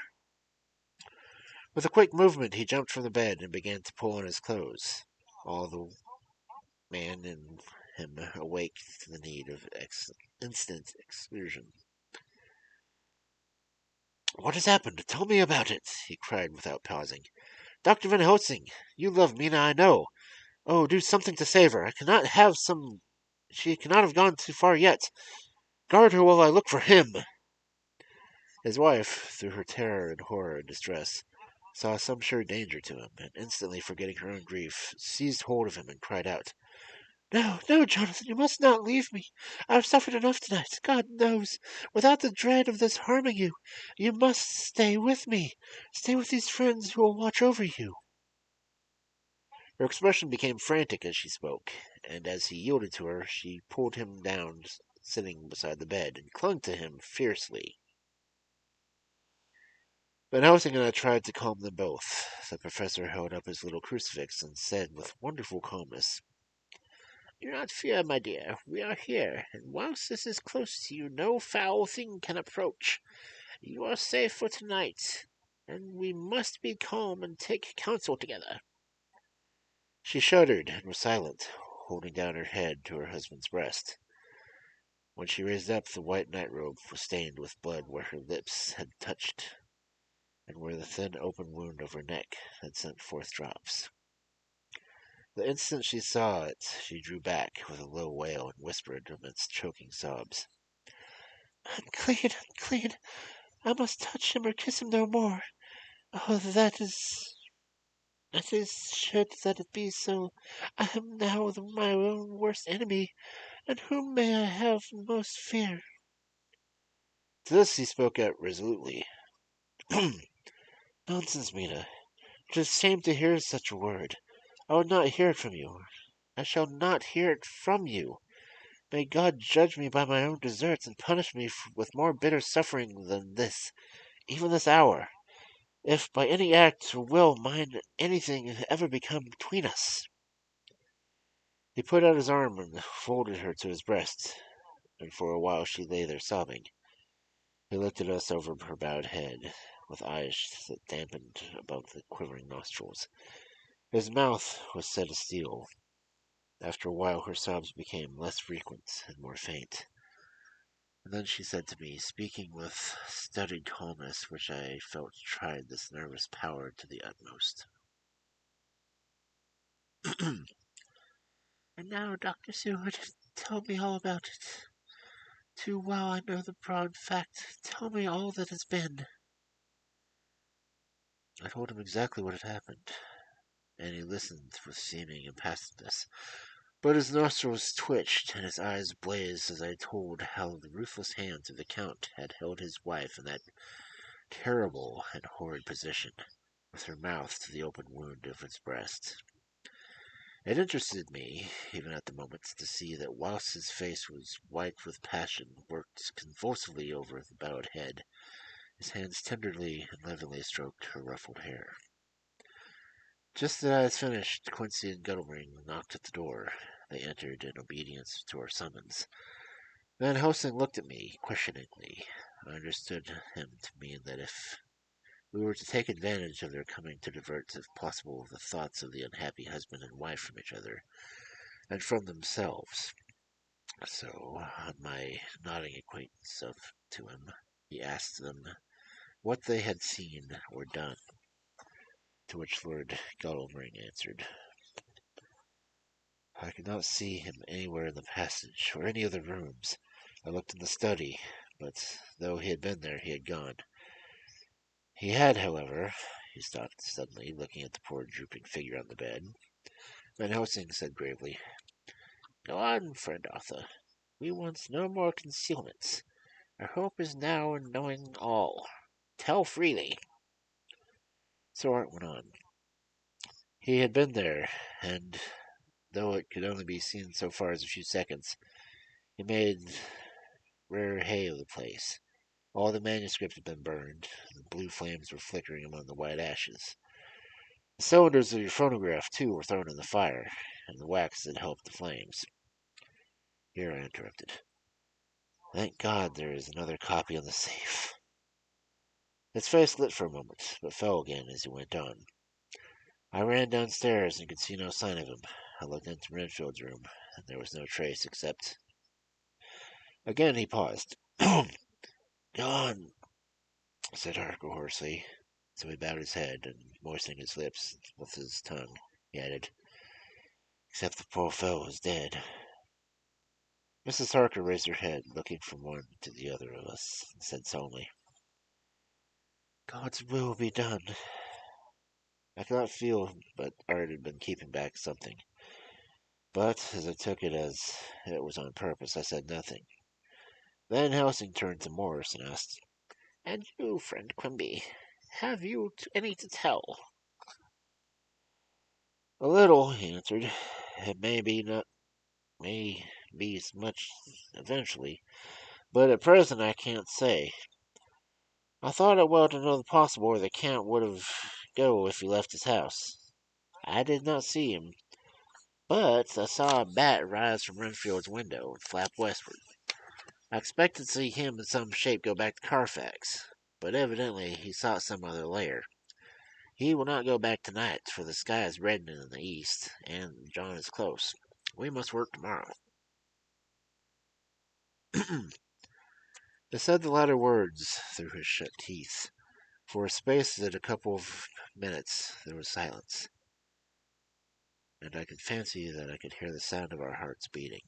Then Van Helsing said, placing his hand very intently on Mina Harker's head, And now, poor Mina, poor dear, dear Mina, tell us exactly what happened.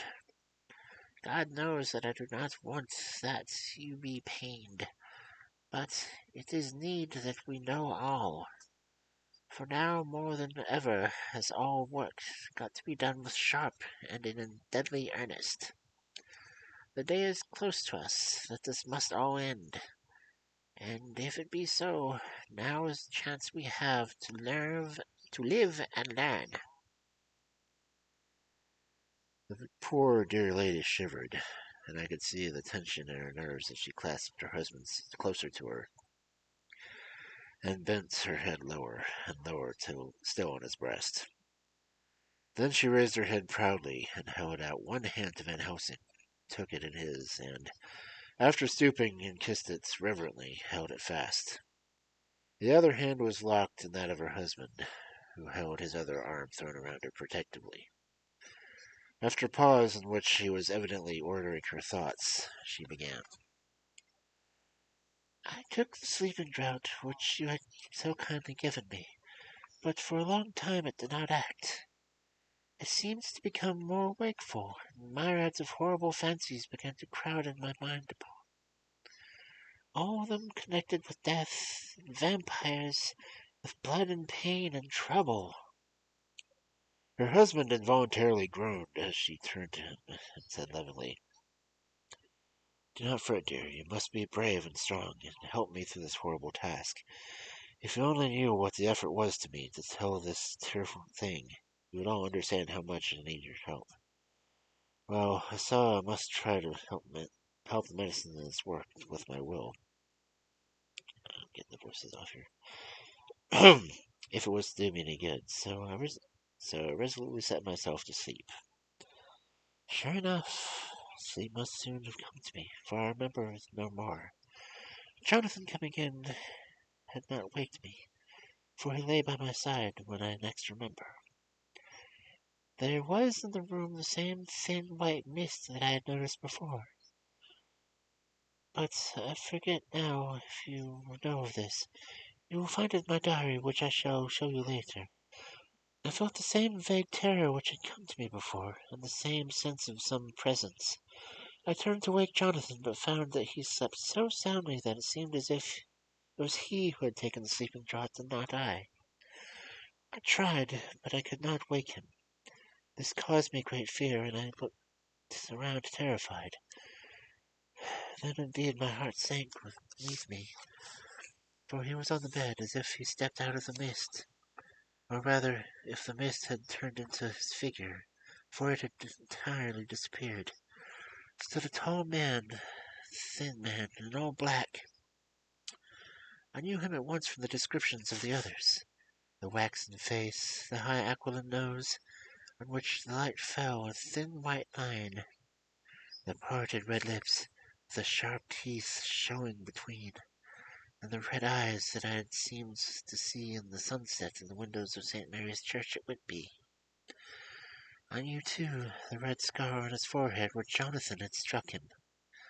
For an instant my heart stood still, and I would have screamed out, only that I was paralyzed, and that he spoke in some sort of keen, cutting whisper, pointing as he spoke to Jonathan.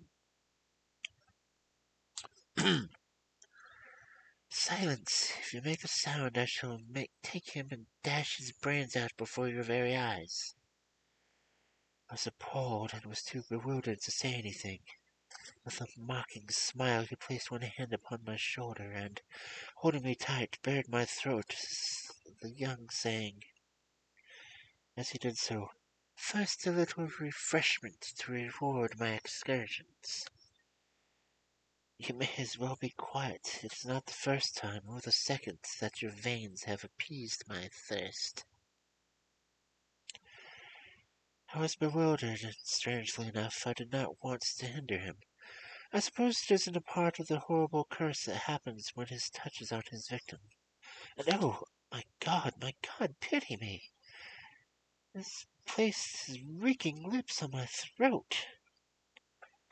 Her husband groaned again. She clasped the hand harder and looked at him pityingly, as if he were the injured one, and went on. I felt my strength fading away, and I was in a half swoon. How long this terrible thing lasted I know not, but it seemed that a long time must have passed before he took this foul, awful, sneering mouth away. I saw it drip with the fresh blood.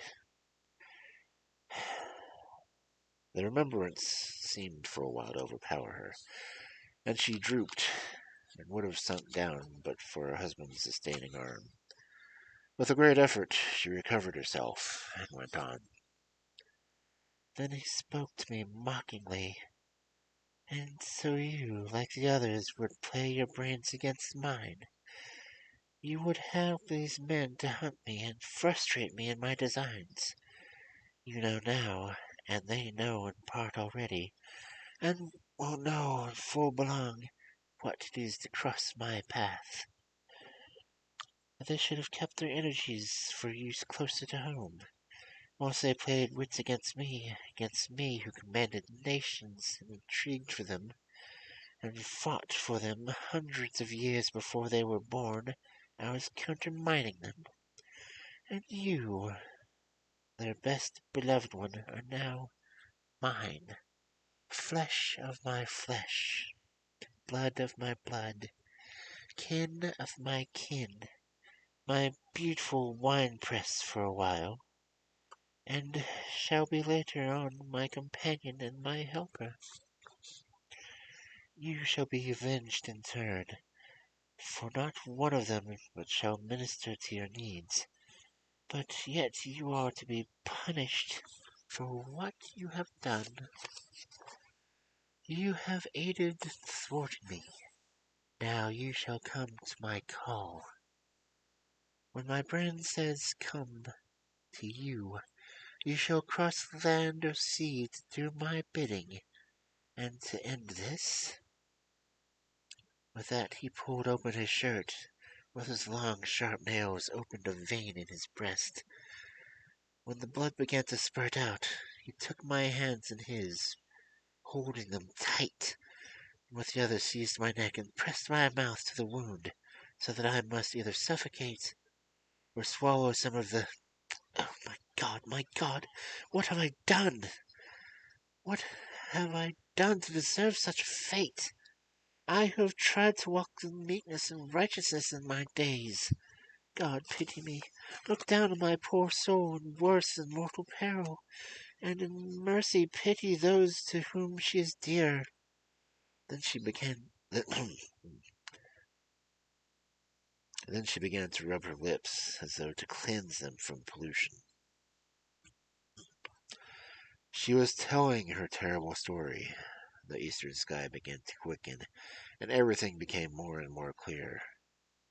Harker was still and quiet, but over his face, as an awful narrative went on, came the gray look which deepened and deepened in the morning light, till when the first red streak of the coming dawn shot up, the flesh stood darkly out against the whitening hair. We have arranged that one of us stay within call of the unhappy pair till we can meet together and arrange about some taking action. Of this I am sure.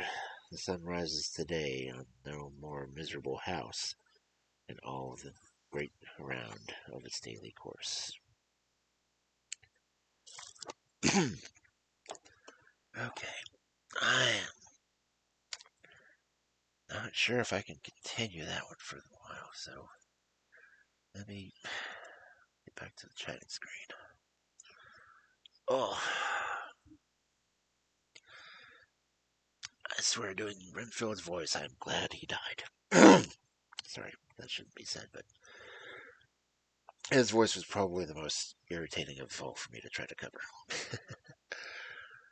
But, man, I'm gonna have to get some coffee after this. But, thank you all who came in and lurked and listened. Let's see, that ended us at, let's see, that was the end of chapter 21. We're now in chapter 22. Which looks like it might give us one more reading for next week, so. Yeah. Ah. Wish I didn't kill my throat so badly to do those voices. But hey, I do like doing the character voices. uh, let's see.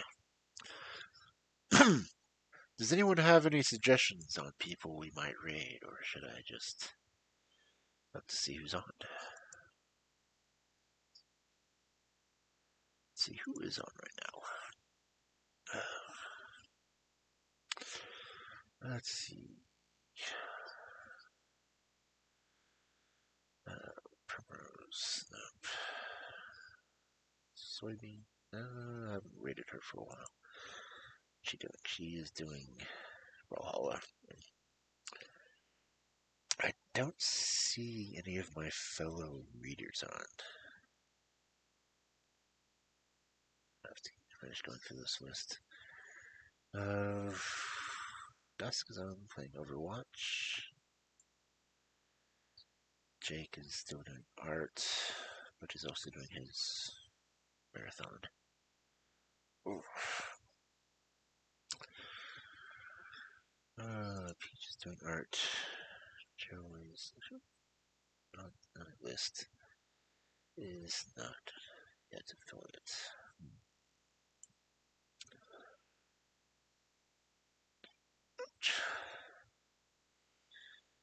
So,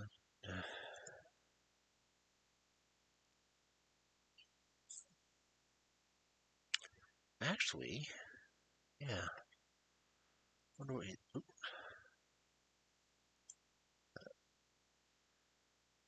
thank you, Nolan. Tomorrow I'm going to go back to fairy tales. I'll probably end up finishing the fairy tale book tomorrow with the way things are going. What's Dracula doing? Drow's off is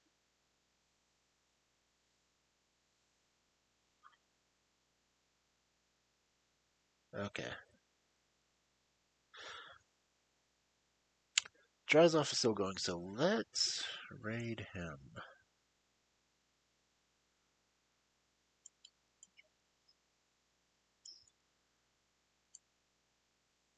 Yeah, let's go raid him. He hasn't made affiliate yet, so let's get him some viewers.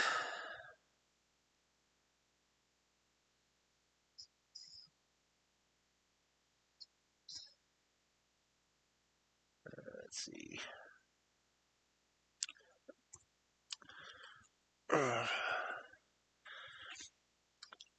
He's a, dark mage, but, I'm considered a big bad wolf in those societies, so let's go ahead and raid him. I do have a raid message if you guys want to use it. Raid-F. I have not made one for subs yet. I'll get to work on that while my brain is functioning. But in the meantime,